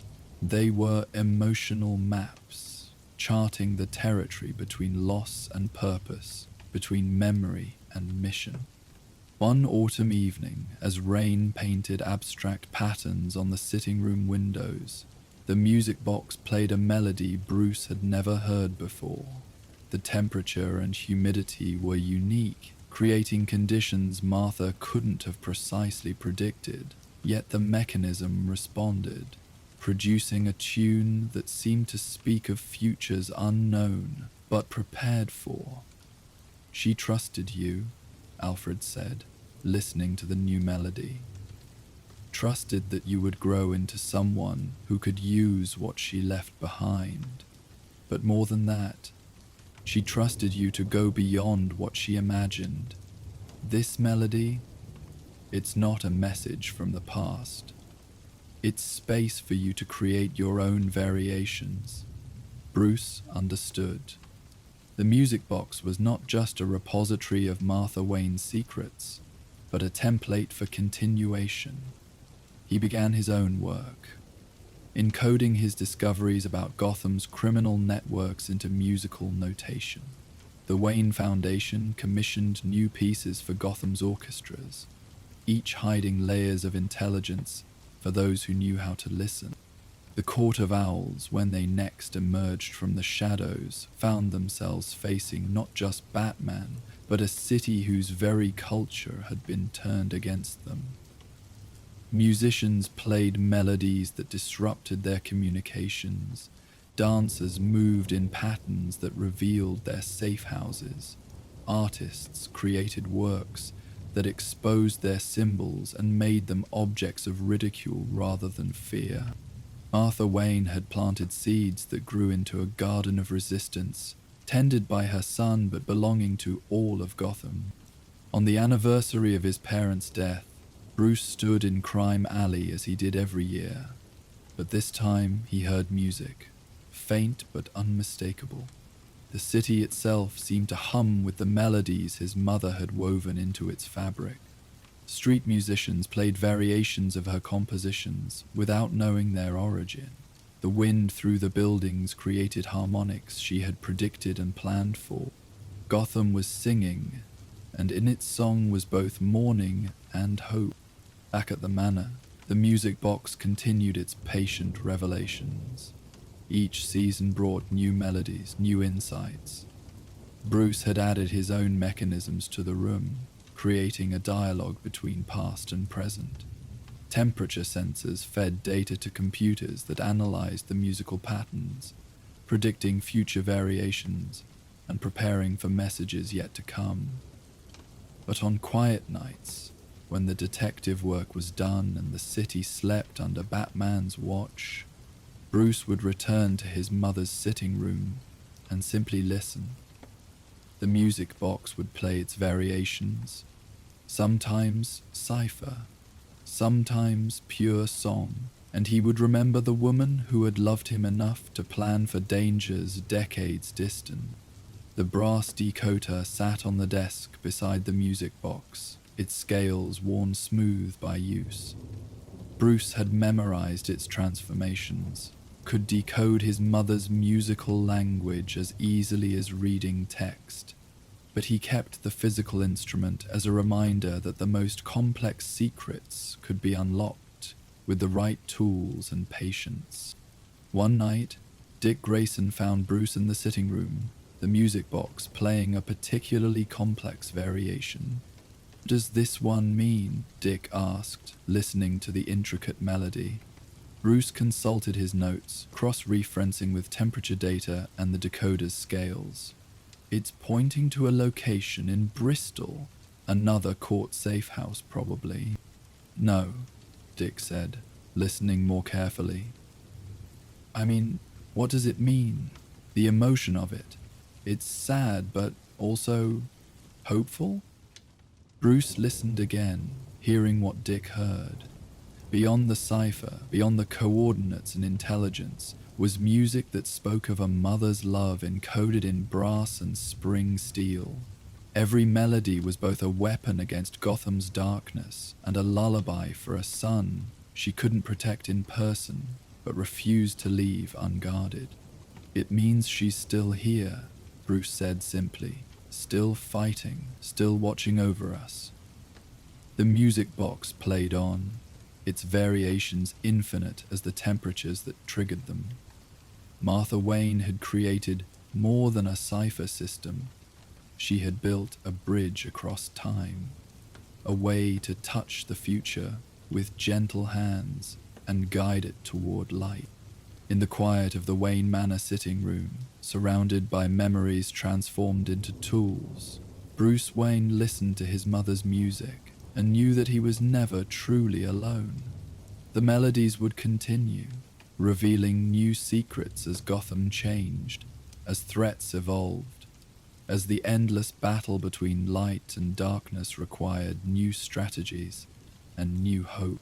The music box was immortal in the way that love is immortal, not unchanging but eternally renewing, finding new expressions for eternal truths. And in its song, Martha Wayne lived on, a guardian angel encoded in melody, watching over her city and her son with eyes that time could not close and a voice that death could not silence. As the music box continued its eternal variations in Martha Wayne's sitting room, other voices throughout Wayne Manor demanded attention. In the servants' quarters, where generations of staff had lived and worked, an unusual discovery awaited. Not a single diary, but dozens. A collective record maintained in secret for over a century. These journals revealed that the Wayne family's guardians had not always worn capes or carried the Wayne name, but had served tea and cleaned silver while orchestrating their own quiet protection of Gotham's defenders. Join us next time for The Servant's Diary. The restoration of Wayne Manor's East Wing had awakened more than mechanical portraits and musical mysteries. As Bruce Wayne descended the narrow servants' staircase on a grey December afternoon, he reflected on how each discovery in his ancestral home seemed to lead inevitably to the next, as if the house itself were orchestrating a gradual revelation of its secrets. The recent storms had damaged the roof above the old servants' quarters, and what had begun as simple repair work had evolved into something far more complex. The servants' wing occupied the manor's north side, a series of modest rooms that had housed the small army of staff required to maintain the estate in its Victorian heyday. These days, only Alfred used the quarters, and only a fraction of them at that. The rest stood empty, furnished but forgotten, like a museum dedicated to a vanished way of life. Bruce paused at the landing where a window overlooked the kitchen gardens. The glass was old, with the slight waviness that came from hand-blown panes, and it divided the view into subtle distortions that made the familiar landscape seem dreamlike. Frost painted the edges of the glass in fractal patterns, and beyond, the gardens lay dormant under a light covering of snow. "The water damage is primarily in the third-floor rooms," Alfred said, joining him at the window. The butler carried a clipboard with the contractor's assessment, though Bruce suspected he had already memorized every detail.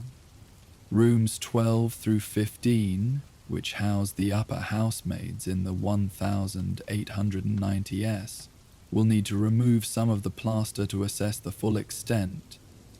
They climbed to the damaged section where plastic sheeting covered doorways and the smell of damp plaster hung heavy in the air.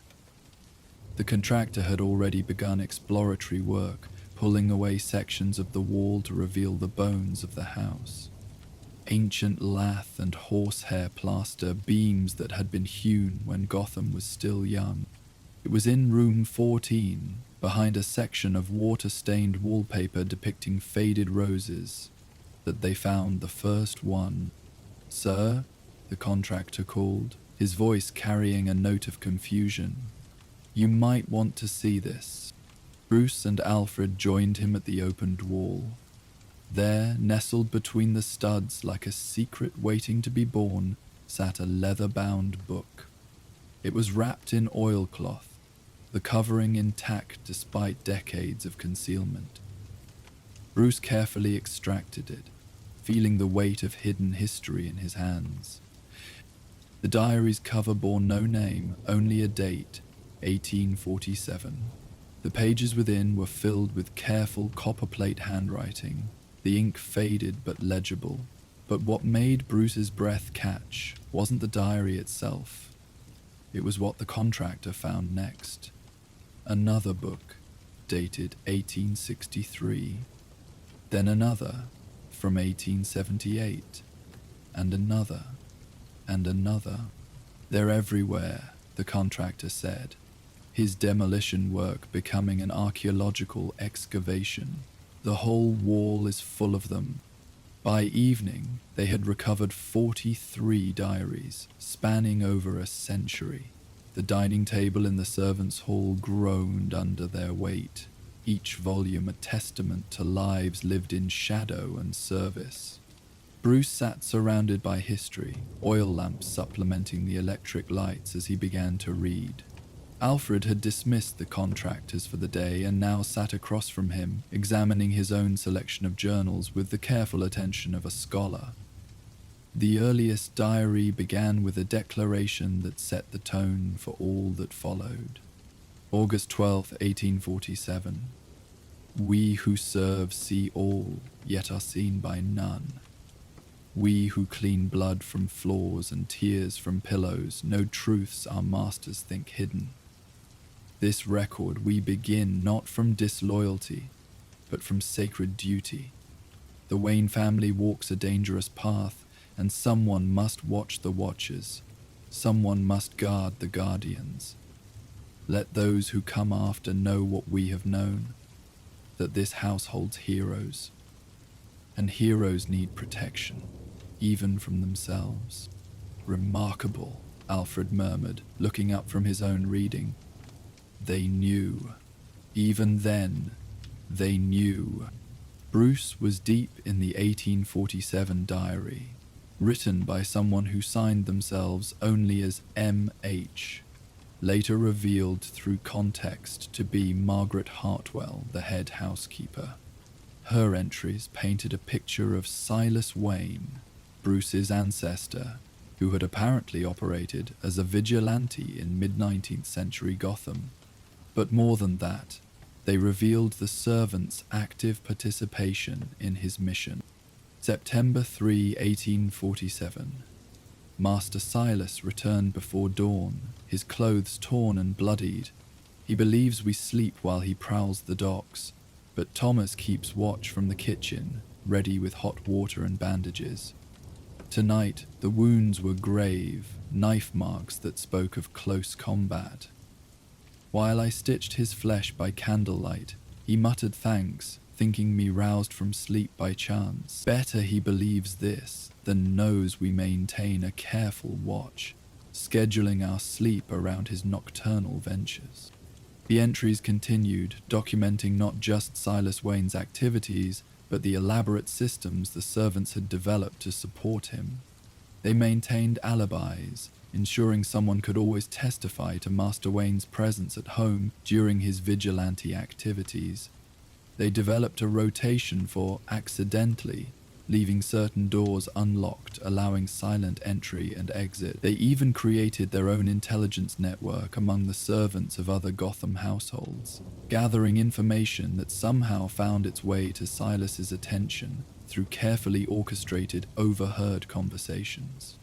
Bruce moved to the 1863 diary, finding the story continued by another hand, James Penworth, Alfred's own ancestor. The writing was familiar, sharing the same precise observation and dry wit that characterized Alfred's speech. October 15, 1863. Young Master Amadeus has taken up his grandfather's mantle. Though he believes himself the first Wayne to walk Gotham's shadows, he has improved upon the methods. His clockwork devices allow for more subtle interventions than Silas's direct approach. We have adapted accordingly. Sarah maintains his mechanisms while he sleeps, ensuring no telltale squeaks or jams betray him. The new maid, Catherine, has proven particularly adept at removing gunpowder residue from evening wear. Your ancestor knew about Amadeus's vigilante activities, Bruce said, showing Alfred the relevant passage. Alfred studied his forefather's handwriting with visible emotion. It appears the Pennyworth connection to the Wayne mission extends farther back than either of us realized. Though I must say, great-great-grandfather James had significantly better penmanship than I do. As they read deeper into the collected diaries, a pattern emerged. Each generation of Wayne vigilantes had been supported by a carefully coordinated network of servants who maintained the fiction of normalcy while enabling increasingly dangerous nighttime activities. The servants had their own hierarchy, their own traditions, their own methods of identifying and recruiting those who could be trusted with the family secret. But it was in a diary from 1891 that Bruce found the first mention of something that made his blood run cold. December 21, 1891. The presence grows stronger. Margaret warned us in her final days that the house itself would respond to the accumulation of secrets, that our careful deceptions would feed something ancient in these walls. We thought her mad with age, but now we know better. It whispers in the wine cellar, draws strength from every lie we tell to protect the Waynes.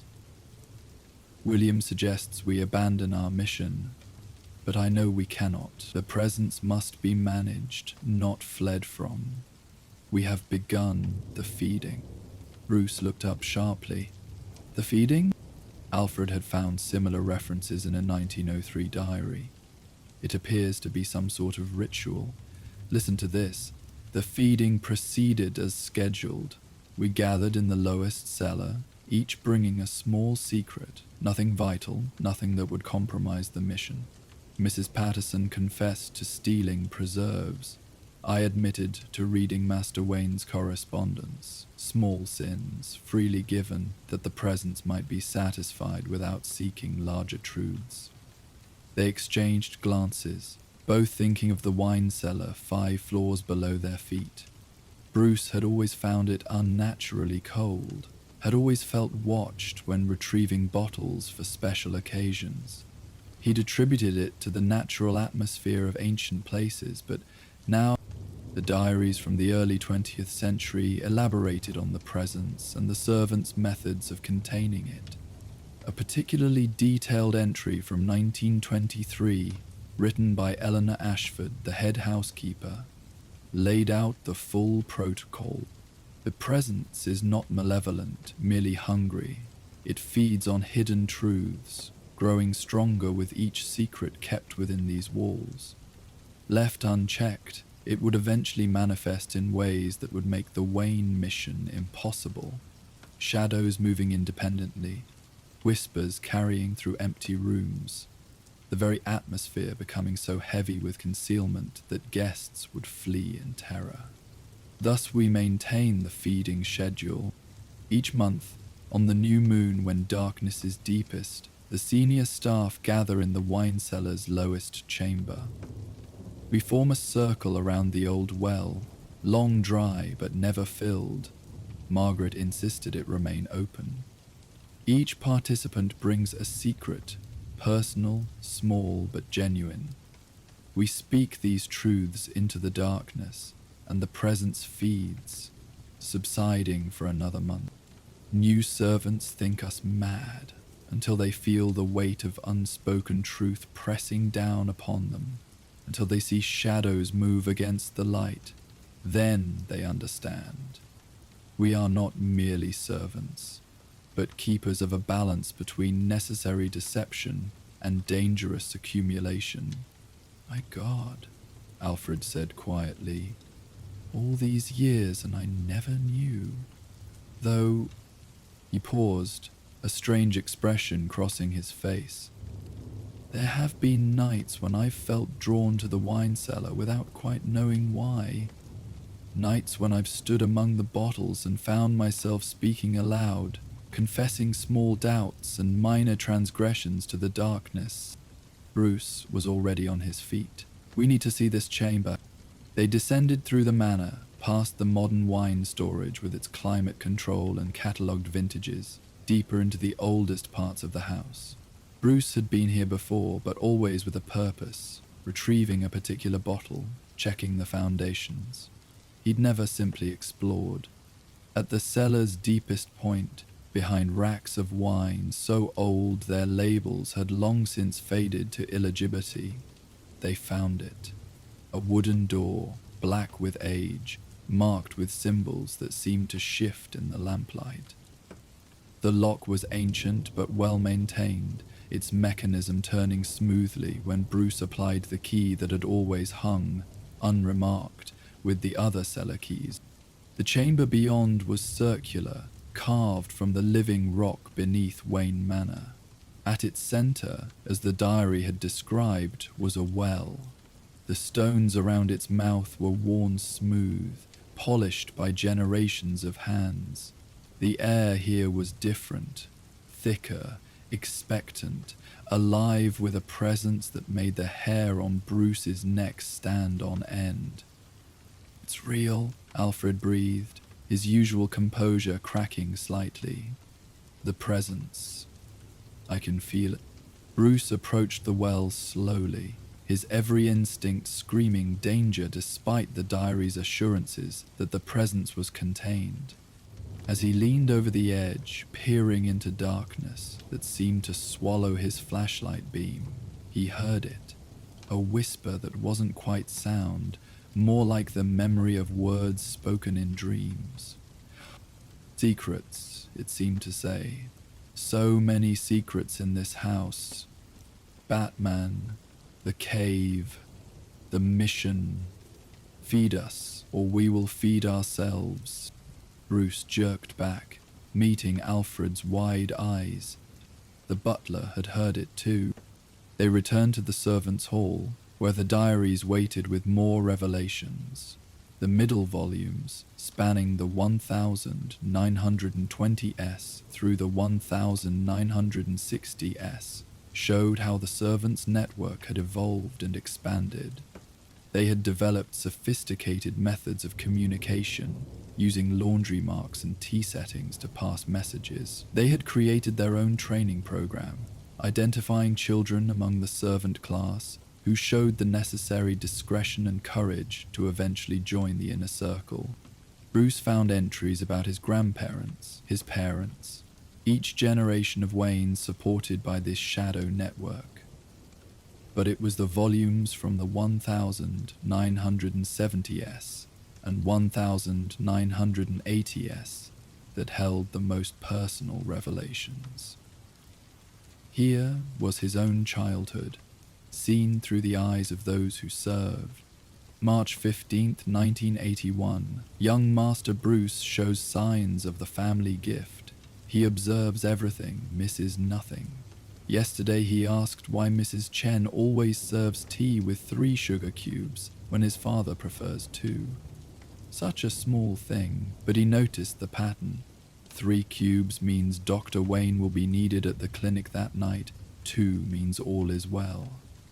The child doesn't understand the code yet, but he sees it. We must be more careful. Another entry from December 1981. The boy grieves still, though he hides it well. We've adjusted our protocols accordingly.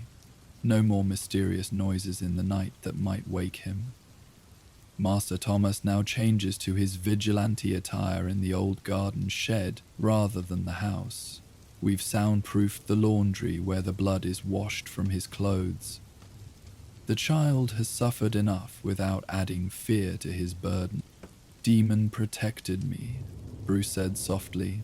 Even then, they were protecting me. Alfred had found the entries from around the time of Thomas and Martha's deaths. The writing here was shaky, stained with what might have been tears. February 13th, 1987. They are gone. Our beloved master and mistress, taken by the very evil they fought against. We failed in our most sacred duty. We did not protect them. The boy survives, but he is broken in ways we don't know how to mend. Mrs. Chen suggests we tell him everything. Bring him into the network now, but I disagree. He is too young, too wounded. We will wait. We will watch. And when he is ready, we will ensure he has the support his parents had. The final entry in that diary was short but significant. I have made contact with Alfred Pennyworth through the international network. His family has served the Waynes for generations, though he doesn't know the full truth. He has the skills young Bruce will need: military training, medical knowledge, and most importantly, the Pennyworth dedication to the mission. He will come to Gotham. We will guide him to the boy. The chain remains unbroken. Alfred set down the diary with trembling hands. They chose me. It wasn't chance or a simple employment advertisement. They orchestrated it all.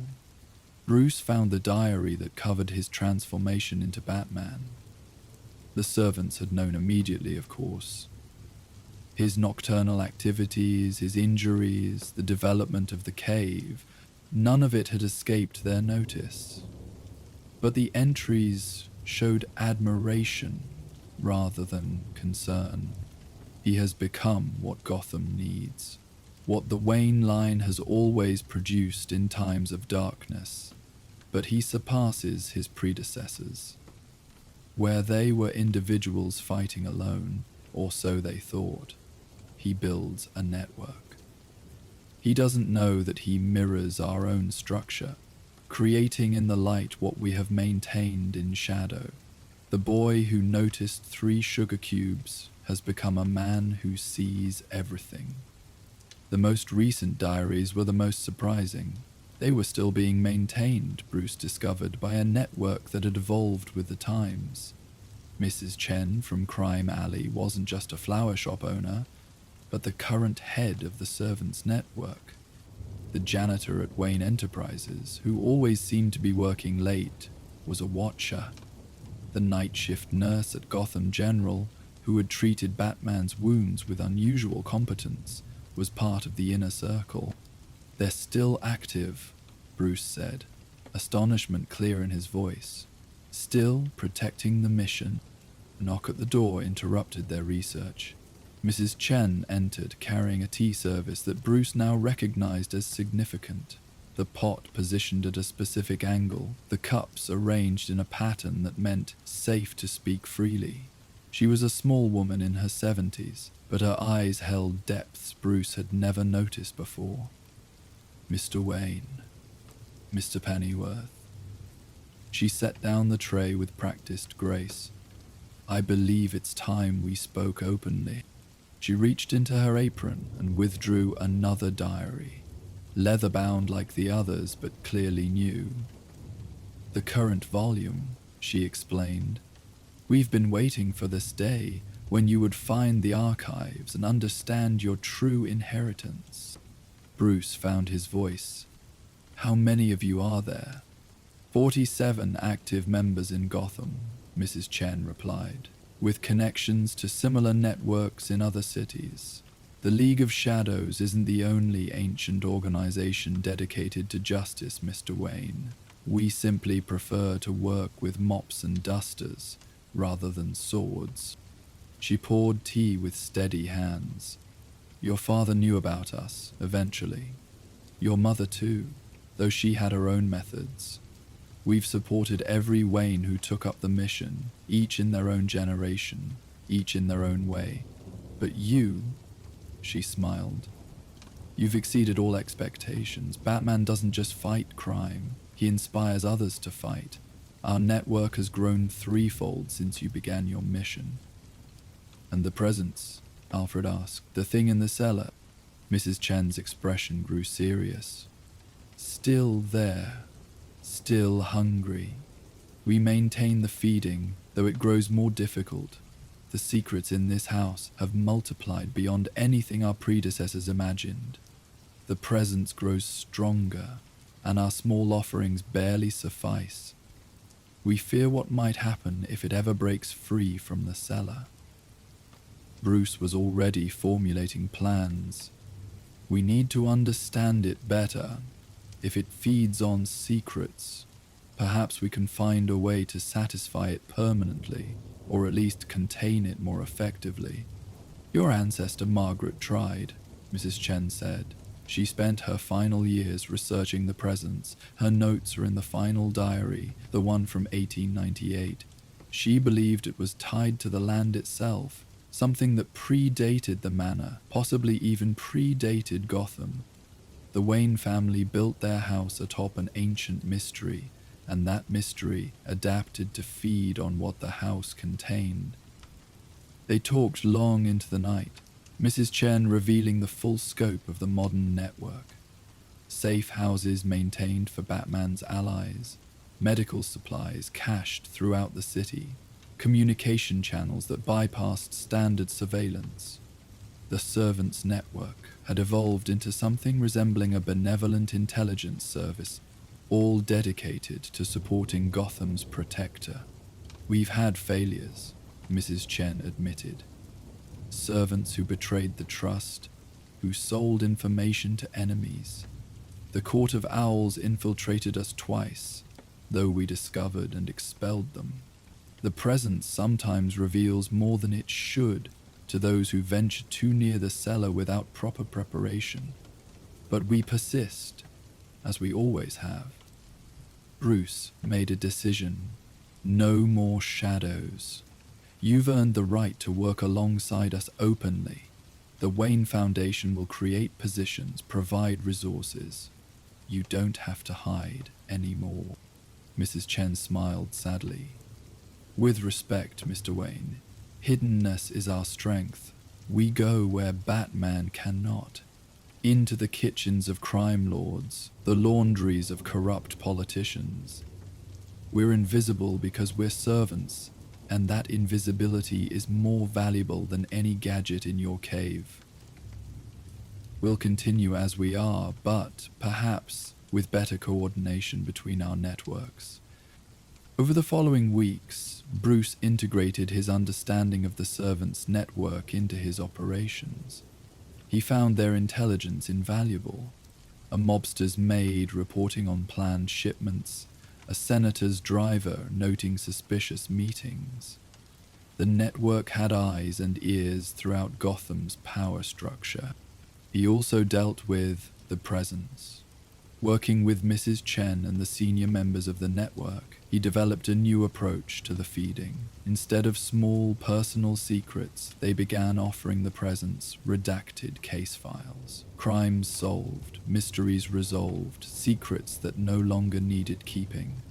The presence seemed satisfied with these offerings, the oppressive atmosphere in the cellar lightening considerably. He doesn't care about the nature of the secrets, Bruce explained to Alfred after a particularly successful feeding. It only cares that they're genuine concealments being revealed. By giving it closed cases, we feed it without compromising ongoing operations. The diaries became a regular resource, their centuries of observation providing insights into Gotham's patterns and cycles. Bruce discovered that many of his rogues gallery had precedents in earlier eras, faced by previous Wayne vigilantes and documented by observant servants.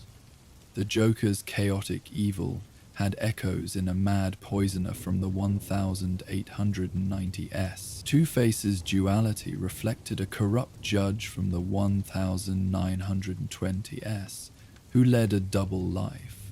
The patterns repeated, and the diaries helped predict where they might lead. But perhaps the most profound impact was personal. Reading entry after entry about servants who had dedicated their lives to protecting and enabling the Wayne mission, Bruce understood that he had never truly worked alone. Generations of invisible hands had smoothed his path. Generations of watchful eyes had guarded his secrets. One evening, as autumn rain drummed against the windows, Bruce found himself in the servants' hall with Alfred, Mrs. Chen, and several other members of the network. They were updating the current diary, adding entries about recent events. The tradition continued, adapted for the digital age but maintaining the handwritten original for the archive. "My ancestor James would be proud," Alfred said, making his own entry in careful script. "The Pennyworth tradition of service takes on new meaning when you understand it was always about more than clean silver and pressed suits." Bruce watched them work, these inheritors of a secret tradition that had protected his family for over a century. He thought about the presence in the cellar, fed now on a diet of solved mysteries rather than personal confessions. Even the dark things in Wayne Manor could be turned to good purpose, with the right understanding. As the evening wore on, younger members of the network arrived for training. Bruce recognized some of them: a Wayne Enterprises security guard, a mechanic from the motor pool, a barista from the coffee shop near the office. All of them had been carefully vetted, slowly brought into the truth, trained in the arts of observation and discretion that the network had perfected over generations. "We adapt," Mrs. Chen explained as she supervised the training. "Each era requires different skills. Today's servants need to understand digital security as well as silver polishing. They need to recognize electronic surveillance as readily as they once spotted eavesdroppers. But the core mission remains unchanged: protect the protectors." Bruce contributed to the training, teaching counter-surveillance techniques and emergency medical procedures. It felt strange at first, revealing Batman's methods to civilians, but these weren't ordinary civilians. They were inheritors of a tradition that predated Batman, that had in many ways created the conditions that allowed Batman to exist. The diary project expanded beyond simple documentation. Bruce digitized the entire archive, creating a searchable database of Gotham's hidden history. Pattern recognition algorithms analyzed centuries of observations, identifying cycles and connections human readers might miss. The servants' patient documentation became a predictive tool, helping anticipate where Gotham's darkness might next emerge. But they maintained the handwritten tradition too. Each night, someone made entries in the current volume, documenting the day's observations in the same careful script their predecessors had used. The physical diaries were moved to a climate-controlled vault, but copies remained in the servants' hall. available for consultation and inspiration.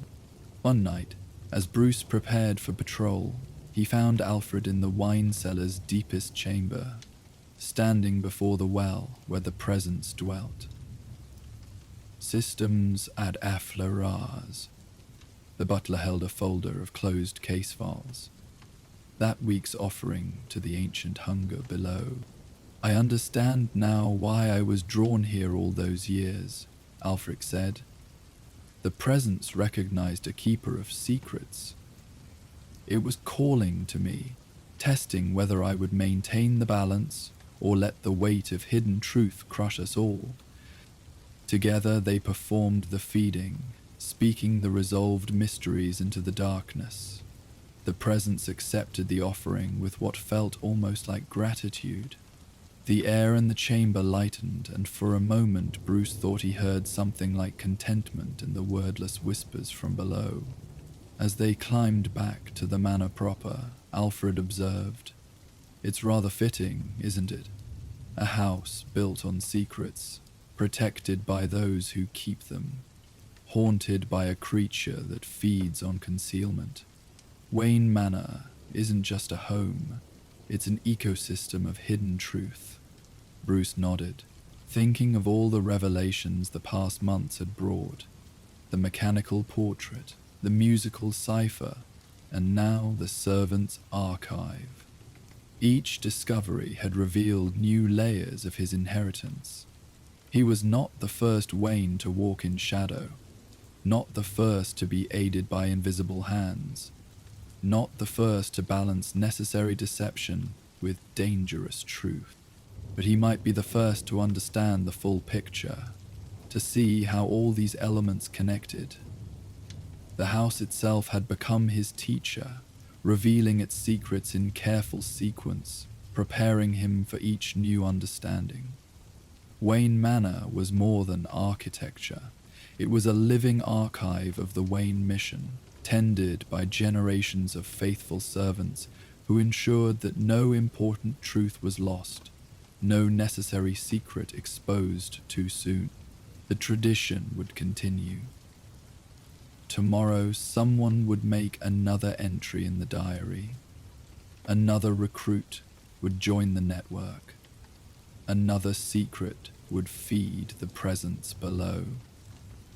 The great work of protecting Gotham's protector would go on, invisible and essential, as it had for over a century. In the servants' hall, the current diary lay open, its latest entry still drying. October 31, 2023. Master Bruce has found the archives and understood their significance. The circle is complete. The protected has become protector of the protectors. We move forward together now, shadow and light united in common purpose. The mission continues, as it must, as it always has. We who serve see all, and what we see gives us hope. Below in the cellar, the presence stirred, satisfied for now with its diet of concluded mysteries. Above in the manor, servants both seen and unseen continued their patient work. And somewhere in Gotham's night, Batman pursued justice, knowing now that he had never truly been alone. The diaries would continue to grow, each entry a small stitch in the great tapestry of Gotham's secret history. Future generations would read them and understand that heroism took many forms. Not just cowled figures leaping between rooftops, but quiet figures who cleaned bloodstains and kept secrets, who watched and waited and ensured that good could flourish in darkness.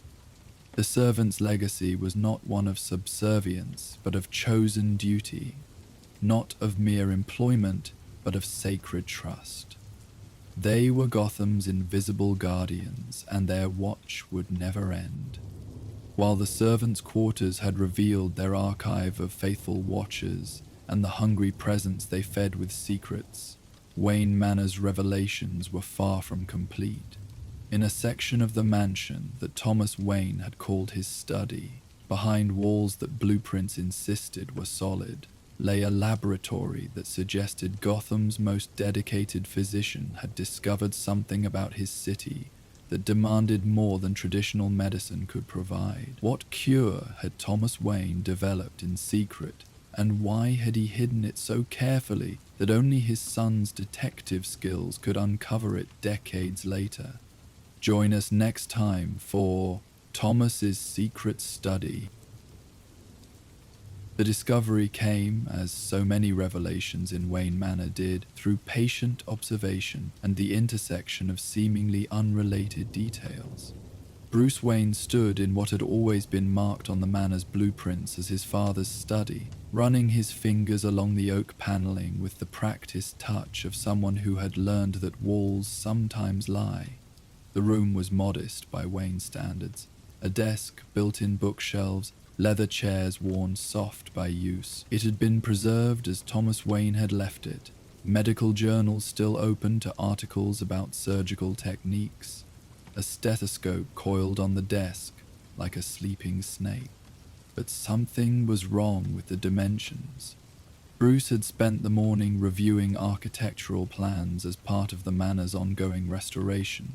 The electrical system needed updating in this wing, and the contractors required detailed schematics. It was while comparing the blueprints to laser measurements that he'd noticed the discrepancy. The study was 3 feet shorter than it should be, its eastern wall positioned closer to the center of the house than the plans indicated. "Alfred," he called, knowing his old friend would appear with characteristic promptness. The butler arrived carrying tea, because Alfred Pennyworth believed that few situations couldn't be improved by the proper application of Earl Grey. "You've found something," he said. It wasn't a question. After decades of service, Alfred could read Bruce's investigative moods like a familiar text. "The wall," Bruce said, gesturing to the bookshelf that dominated the eastern side of the room. "It's false. There's a space behind it." Alfred set down the tea service and studied the wall with new interest. "Your father did spend considerable time in this study during his final years. I remember thinking it odd. He had a fully equipped office at the hospital, after all. But he insisted on working here in the evenings, often late into the night." Bruce was already examining the bookshelf more carefully. The medical texts were real, their spines showing the wear of frequent consultation, but there was a pattern to their arrangement that spoke of deliberate design rather than casual organization. Neurology texts on the 3rd shelf, pharmacology on the 4th, toxicology given an entire section, despite Thomas Wayne being a surgeon rather than a specialist in poisons. His fingers found what they sought. A copy of Gray's Anatomy that resisted when he tried to pull it from the shelf. Instead of sliding free, it tilted forward with a soft click. Mechanism engaged. The entire bookshelf swung inward on hidden hinges, revealing a passage that led to a room that shouldn't exist. The hidden study beyond took Bruce's breath away. Where Thomas Wayne's public study had been comfortable and conventional, this secret space was revolutionary. The walls were lined with charts and maps of Gotham, but not the standard geographical surveys. These showed geological strata, water table depths, mineral deposits. Red pins marked locations throughout the city, clustered most densely around Arkham Island, Crime Alley, and the Bowery. String connected the pins in a complex web that suggested patterns beyond simple geography. String-thick, illegally traceable stream 5 years of great wealth connected the pins in a complex web that suggested patterns beyond simple geography.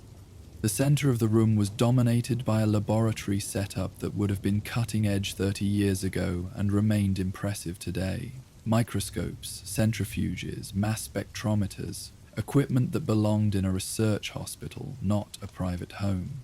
But it was the wall of sample containers that drew Bruce's immediate attention. hundreds of small vials, each labeled with a date and location, containing what appeared to be water samples. "My God," Alfred breathed, taking in the scope of the hidden laboratory.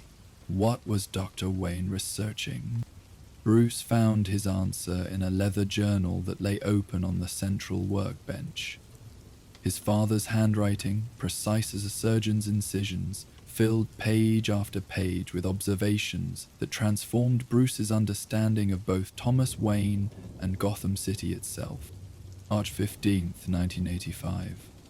The pattern is undeniable now. 17 separate water samples from areas with the highest crime rates show the same contamination. It's not bacterial or viral. I've ruled out biological agents. The mass spectrometer indicates a complex organic compound, unlike anything in the literature. It appears to be naturally occurring, but its effects on human neurochemistry. I need more data before I can draw conclusions. Bruce settled into his father's chair, the leather creaking with age, and began reading from the beginning. The journal told the story of a doctor who had started with a simple question. Why was Gotham different? Why did this city produce more madness per capita than any other major metropolitan area? Why did corruption flourish here like nowhere else? Thomas Wayne had approached the problem like the scientist he was. He'd gathered data, analyzed patterns, tested hypotheses, and what he'd found had clearly disturbed him. April 22, 1985.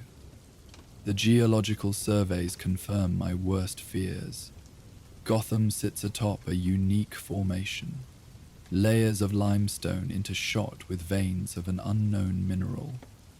The city's founders built here because of the natural harbor, never realizing they were placing the population atop a slow-acting poison.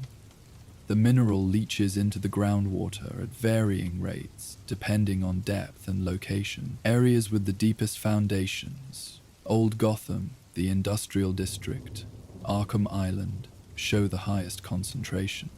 Alfred had found another journal. This one focused on the compound's effects. "Sir, you need to see this. Your father documented the symptoms of exposure." Bruce read over Alfred's shoulder, his blood chilling with each word. "The compound appears to affect the amygdala and prefrontal cortex primarily. Low-level chronic exposure results in increased aggression, reduced empathy, impaired moral reasoning. Much remains: heightened susceptibility to suggestion, in some cases full psychotic breaks. The effect is subtle at therapeutic doses, a slight increase in antisocial behavior that might be attributed to urban stress, but at higher concentrations or with prolonged exposure, the results are dramatic. I've correlated water sample concentrations with crime statistics. The match is perfect. Gotham isn't cursed by coincidence. It's being slowly poisoned by its own foundations." Bruce moved through the laboratory, examining the equipment with new understanding. His father hadn't just discovered Gotham's problem, he'd been working on a solution. Another section of the lab contained synthesis equipment, racks of test tubes holding various formulations, and a locked refrigerator that still hummed with power. Inside the refrigerator, preserved in temperature-controlled perfection, were dozens of vials containing a clear liquid. Each was labeled with a formulation number and date. The most recent batch was dated just 2 days before Thomas and Martha Wayne's murder. "Found a cure," Bruce said, holding one of the vials up to the light. Or at least thought he had. A filing cabinet in the corner yielded more pieces of the puzzle. Thomas had been methodical in his research, documenting not just the scientific aspects, but the ethical implications. One folder contained his correspondence with trusted colleagues, careful letters that danced around the full truth while seeking advice on hypothetical scenarios. But it was a letter to Martha, never sent, that revealed the full scope of Thomas's dilemma. My dearest Martha, I write this knowing I may never find the courage to give it to you, but I need to put these thoughts somewhere outside my own mind. I've found the answer to Gotham's darkness, and I wish to God I hadn't. Our city is sick, literally, chemically sick. Every glass of water, every shower, every cup of tea slowly poisons our citizens' minds, making them more violent, more susceptible to corruption. The worst part is that it's not uniform. The poor, living in older buildings with deeper foundations, receive higher doses. We've created a system where poverty literally drives people mad. I've developed a compound that neutralizes the toxin. It works, the laboratory tests are conclusive, but to cure Gotham would require adding it to the water supply, the entire water supply, without consent, without choice. I would be medicating an entire population. Do I have that right? Does anyone? To save Gotham, I must violate the most fundamental medical ethics. First, do no harm, but isn't allowing the poisoning to continue a form of harm? Informed consent, but how can I inform without causing panic? I've built the infrastructure. The Wayne Foundation's water treatment initiative was always a cover for this eventuality. I can introduce the cure gradually, make it seem like standard purification improvements. No one would know, but I would know. I would carry the weight of having made a choice for millions. I see now why you've been so secretive about your own activities. We're both trying to save Gotham in our own ways, aren't we? Perhaps together we can find a path forward that doesn't require me to become the thing I fight against. All my love, Thomas. Bruce set the letter down with shaking hands. His father had faced the same impossible choice that confronted every hero eventually. When did the greater good outweigh individual freedom? When did saving people justify controlling them? Alfred had discovered another section of the laboratory, hidden behind a false panel. Here, Thomas had documented cases that seemed to prove his theory. Psychological profiles of criminals showed consistent patterns based on their neighborhoods of origin. Arkham Asylum's intake records correlated perfectly with spikes in the compound's concentration. Even the cyclical nature of Gotham's corruption aligned with geological shifts that affected water table levels. Map the entire city's madness, Alfred said, studying a three-dimensional model of Gotham that showed contamination levels in different colors. Look, Wayne Manor sits on one of the few areas with minimal exposure. The geological formation is different here, acts as a natural filter. That's why the Wayne family maintained relative sanity while the city descended into madness, Bruce realized. We were accidentally protected by geography. He found more evidence of his father's preparation. Thomas had created detailed implementation plans, calculating exactly how much of the cure would need to be introduced at each water treatment facility. He'd even prepared public health announcements that would explain improved water quality without revealing the true purpose. Everything was ready. All it had required was the will to act. But Thomas Wayne had hesitated, and that hesitation had cost him his life. Bruce discovered the proof in a section of the journal written in increasingly agitated handwriting. February 8th, 1987. They know. Someone has learned about my research. I found evidence of entry into the lab. Nothing taken, but items moved slightly. They wanted me to know they'd been here. A warning or a threat?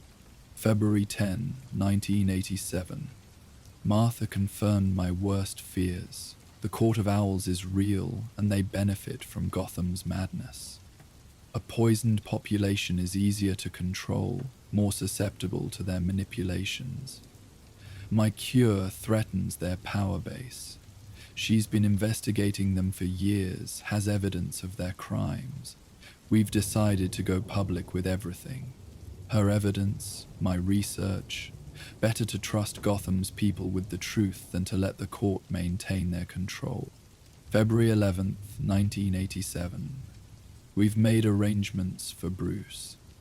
If something happens to us, Alfred will raise him. I've hidden the cure and all my research. Perhaps our son will be strong enough to make the choice I couldn't. The implementation systems remain in place at Wayne Enterprises. The cure is stable. It will wait for him. I pray we're wrong about the danger, but if we're not, if the court silences us, at least the truth will survive.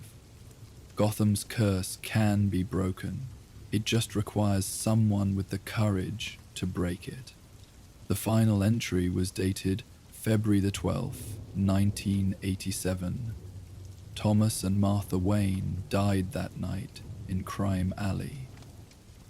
Bruce stood in the center of his father's secret laboratory, surrounded by 3 decades of perfectly preserved evidence. The cure waited in its refrigerated vials. The implementation system remained embedded in Wayne Enterprises' water treatment facilities. All the tools were here. The only question was whether he would use them. "What will you do, sir?" Alfred asked quietly. Bruce didn't answer immediately.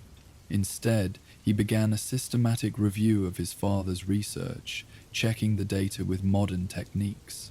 The mass spectrometer confirmed the presence of the compound in new water samples. The cure, when tested, showed the same neutralizing properties Thomas had documented. Every aspect of his father's work held up to contemporary scrutiny, but the ethical dilemma remained unchanged. To cure Gotham meant medicating its population without consent. To leave it poisoned meant allowing suffering that could be prevented. There was no perfect answer, no solution that didn't involve playing God with the lives of millions. Bruce called in Dr. Francine Langstrom, one of the few scientists he trusted completely. She had worked with Thomas Wayne in his final years, and now served as head of research for the Wayne Foundation. When she saw the hidden laboratory, her face went pale. "He told me he was working on something important," she said, running her hands over the equipment with reverent familiarity. "But I never imagined. This explains so much. The specialized equipment he ordered, the questions about neurochemistry that seemed outside his surgical specialty. He was trying to cure the city itself. Together, they verified every aspect of Thomas's research. Modern analysis techniques confirmed and expanded upon his findings. The compound was indeed naturally occurring, a unique interaction between Gotham's geology and groundwater. Its effects on human neurochemistry were exactly as Thomas had documented, and the cure worked, neutralizing the toxin without apparent side effects. The question, Dr. Langstrom said after weeks of verification, is not whether the cure works, it's whether we have the right to use it. Bruce convened a council of those he trusted most: Alfred, Leslie Tompkins, Lucius Fox, and Commissioner Gordon. In the hidden laboratory, he presented his father's findings and the terrible choice they represented. The debate lasted hours. "The compound is actively harming people," Leslie argued. "Every day we delay is another day of unnecessary suffering. If this were lead in the water, we wouldn't hesitate to fix it." "But lead doesn't affect the mind," Gordon countered. "This compound changes how people think, alters their personality. Curing it without consent is a form of mind control, even if it's benevolent." Lucius, ever practical, raised logistical concerns. "Even if we decide to proceed, implementing this would be incredibly complex. We'd need to maintain absolute secrecy while introducing the cure to dozens of treatment facilities. One leak, and the panic could tear the city apart. Alfred, who had remained silent through most of the discussion, finally spoke. Master Thomas faced this same debate within himself. He prepared everything needed to implement the cure, but couldn't bring himself to make the final decision. Perhaps that hesitation was wisdom, not weakness. Bruce found himself thinking of his nightly patrols as Batman. How many of the criminals he fought were victims of the compound? How many of Arkham's inmates were there not because of inherent evil, but because of geological poisoning? The Joker's madness, Two-Face's break, even the themed criminals who seemed to spontaneously emerge from Gotham's shadows. How much was choice, and how much was chemistry? He thought too of the Court of Owls, who had apparently known about the compound for generations and used it as a tool of control. They had made the choice to let Gotham suffer for their own benefit. Did that give him the right to make the opposite choice? Days turned to weeks as Bruce wrestled with the decision. He patrolled as Batman, seeing the city's violence with new eyes. Every crime scene was potentially a symptom of the poisoning. Every tragedy might have been prevented if the water ran clean. But every person he saved retained their autonomy, their right to choose their own path, even if that choice was influenced by factors they didn't understand. He researched similar ethical dilemmas throughout history: fluoridation debates, vaccination mandates, public health decisions that balanced individual freedom against collective benefit. None provided a clear answer to his situation. The scale was unprecedented, an entire city's mental health hanging in the balance. One night, while investigating a series of murders in the East End, Batman discovered a crucial piece of information. The killer, when finally apprehended, showed extreme levels of the compound in his system, but more importantly, Batman found evidence that someone had been deliberately increasing the concentration in that neighborhood's water supply. The Court of Owls hadn't just benefited from the natural poisoning, they were actively managing it, increasing doses in areas they wanted to destabilize, decreasing it in neighborhoods where they needed clear-thinking allies. They had been playing God with Gotham's water for over a century. This discovery shifted Bruce's perspective. The choice wasn't between medicating the population or leaving them in a natural state. The court had already made that choice, turning the water supply into a tool of oppression. His father's cure wouldn't be imposing control, it would be removing it. But even that justification felt insufficient. Bruce knew he was rationalizing, looking for reasons to support a decision he wanted to make. The ethical implications remained unchanged, regardless of the court's actions. It was Oracle who provided an unexpected perspective. Barbara Gordon, joining the council via secure video link, suggested a different approach. "You're thinking about this as a binary choice," she said. "Cure everyone or cure no one. But what if there's a middle path? What if you gave people the choice?" She outlined a plan that was ambitious but achievable. Instead of secretly medicating the water supply, they would gradually reveal the truth. Start with scientific papers that documented unusual mineral content in Gotham's water. Fund independent researchers to discover the compound's effects. Build public awareness slowly, carefully, avoiding panic while establishing the scientific foundation. Eventually, Barbara continued, you present the cure as a public health initiative. By then, people understand what's happening to them.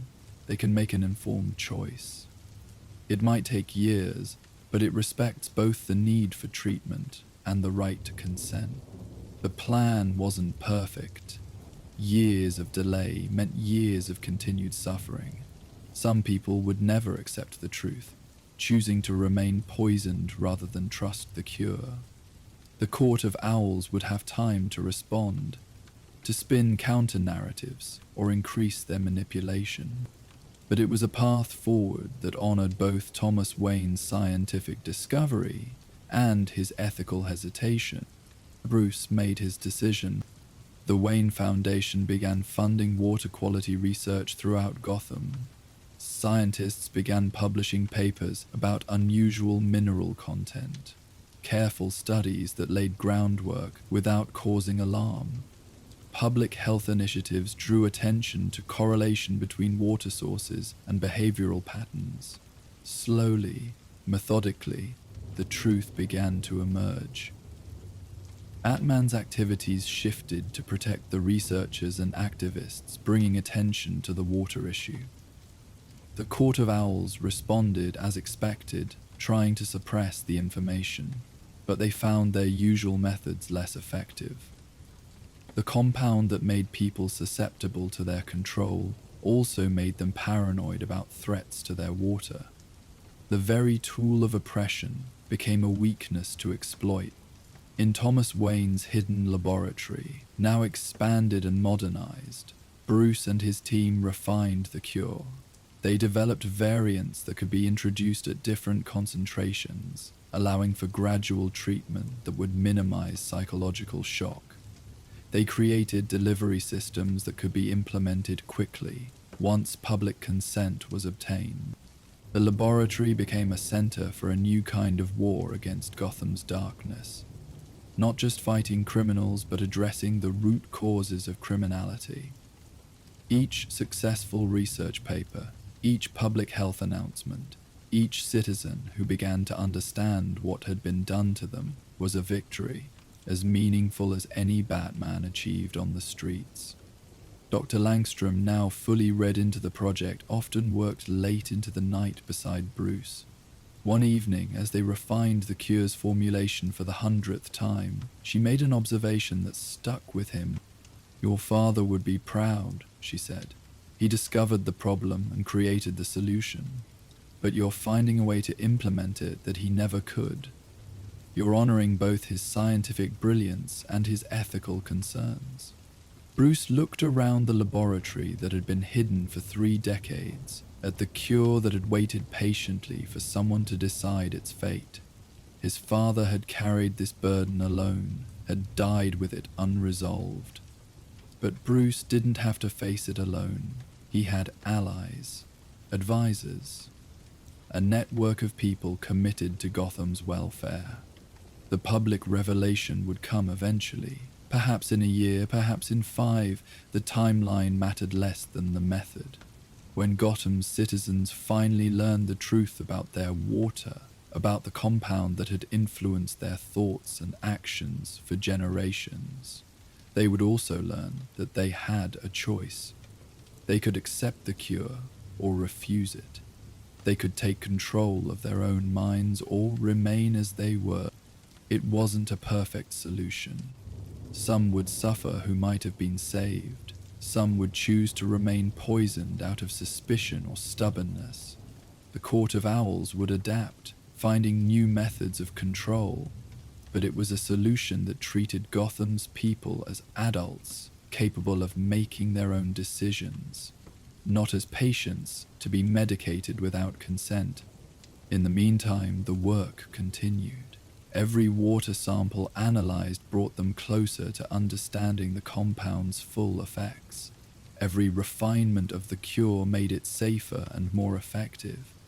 Every public health study built the foundation for eventual revelation. Bruce often found himself in the hidden study late at night, reading his father's journals, understanding more deeply the man Thomas Wayne had been.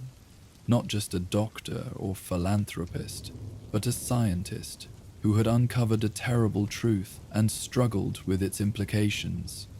A man who had prepared everything needed to save his city, but couldn't bring himself to make the choice alone. "You gave me the tools," Bruce said to the empty room one night.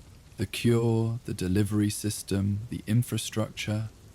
But more importantly, you gave me the example of ethical hesitation, the reminder that the power to help can become the power to control, and that line must never be crossed carelessly." The portrait of Thomas Wayne that hung in the public study seemed different now that Bruce knew what lay behind it. His father's painted eyes held depths that spoke of terrible knowledge and impossible choices, but also of hope. Hope that his son would find a way forward that he couldn't. As Bruce locked the hidden laboratory and returned to the manor proper, he thought about the layers of secrets Wayne Manor had revealed. Mechanical portraits marking historical debts, musical boxes encoding a mother's protective love, servants' diaries documenting generations of faithful service, and now a father's laboratory preserving both a cure and a caution. Each revelation had brought its own challenges and choices. Each had expanded his understanding of the Wayne legacy and the responsibilities it carried. The manor wasn't just a home, it was a multi-generational project in justice, each generation adding their own chambers and revelations, their own tools and warnings. Thomas Wayne's secret study would remain hidden for now, its existence known only to the most trusted allies. But its influence would spread throughout Gotham like ripples in water, appropriate given what it contained. Every cleaned water source, every informed citizen, every step toward a city that could choose its own fate rather than be poisoned into madness was Thomas Wayne's legacy finally bearing fruit. The cure waited in its refrigerated vials, patient as the portrait, patient as the music box, patient as the servants who had watched and waited for the right moment to act. It would be used, eventually, when Gotham was ready to face the truth about itself and choose healing over comfortable ignorance. Until then, Bruce would continue his father's work with the methodical patience of a scientist and the ethical caution of a healer. The laboratory would hum with purpose. The research would progress, and slowly, carefully, Gotham would be offered the chance to wake from its poisoned sleep. In the end, Thomas Wayne's greatest gift to his son wasn't the cure itself, but the question that came with it. How do you save people without controlling them? How do you heal without harming? How do you bear the weight of terrible knowledge and still act with wisdom rather than mere power? These were questions without easy answers, but they were the right questions, and in a manner full of patient revelations and generational wisdom, Bruce Wayne would continue searching for solutions that honored both the mission and the people it served. The secret study would keep its secrets a while longer, but its purpose, the healing of Gotham, body and soul, would continue through careful hands and cautious hearts, a prescription for justice written not in haste, but in hope. And so our tale of Gotham comes to an end. Let the gentle night embrace you as you drift toward peaceful dreams, knowing that somewhere in the darkness, the Dark Knight watches over his city. If you're not asleep yet, we will now play the ambience of Gotham City at night to help you fall asleep. And if you were just listening to our tales, we will see you next time. Good night and sleep well.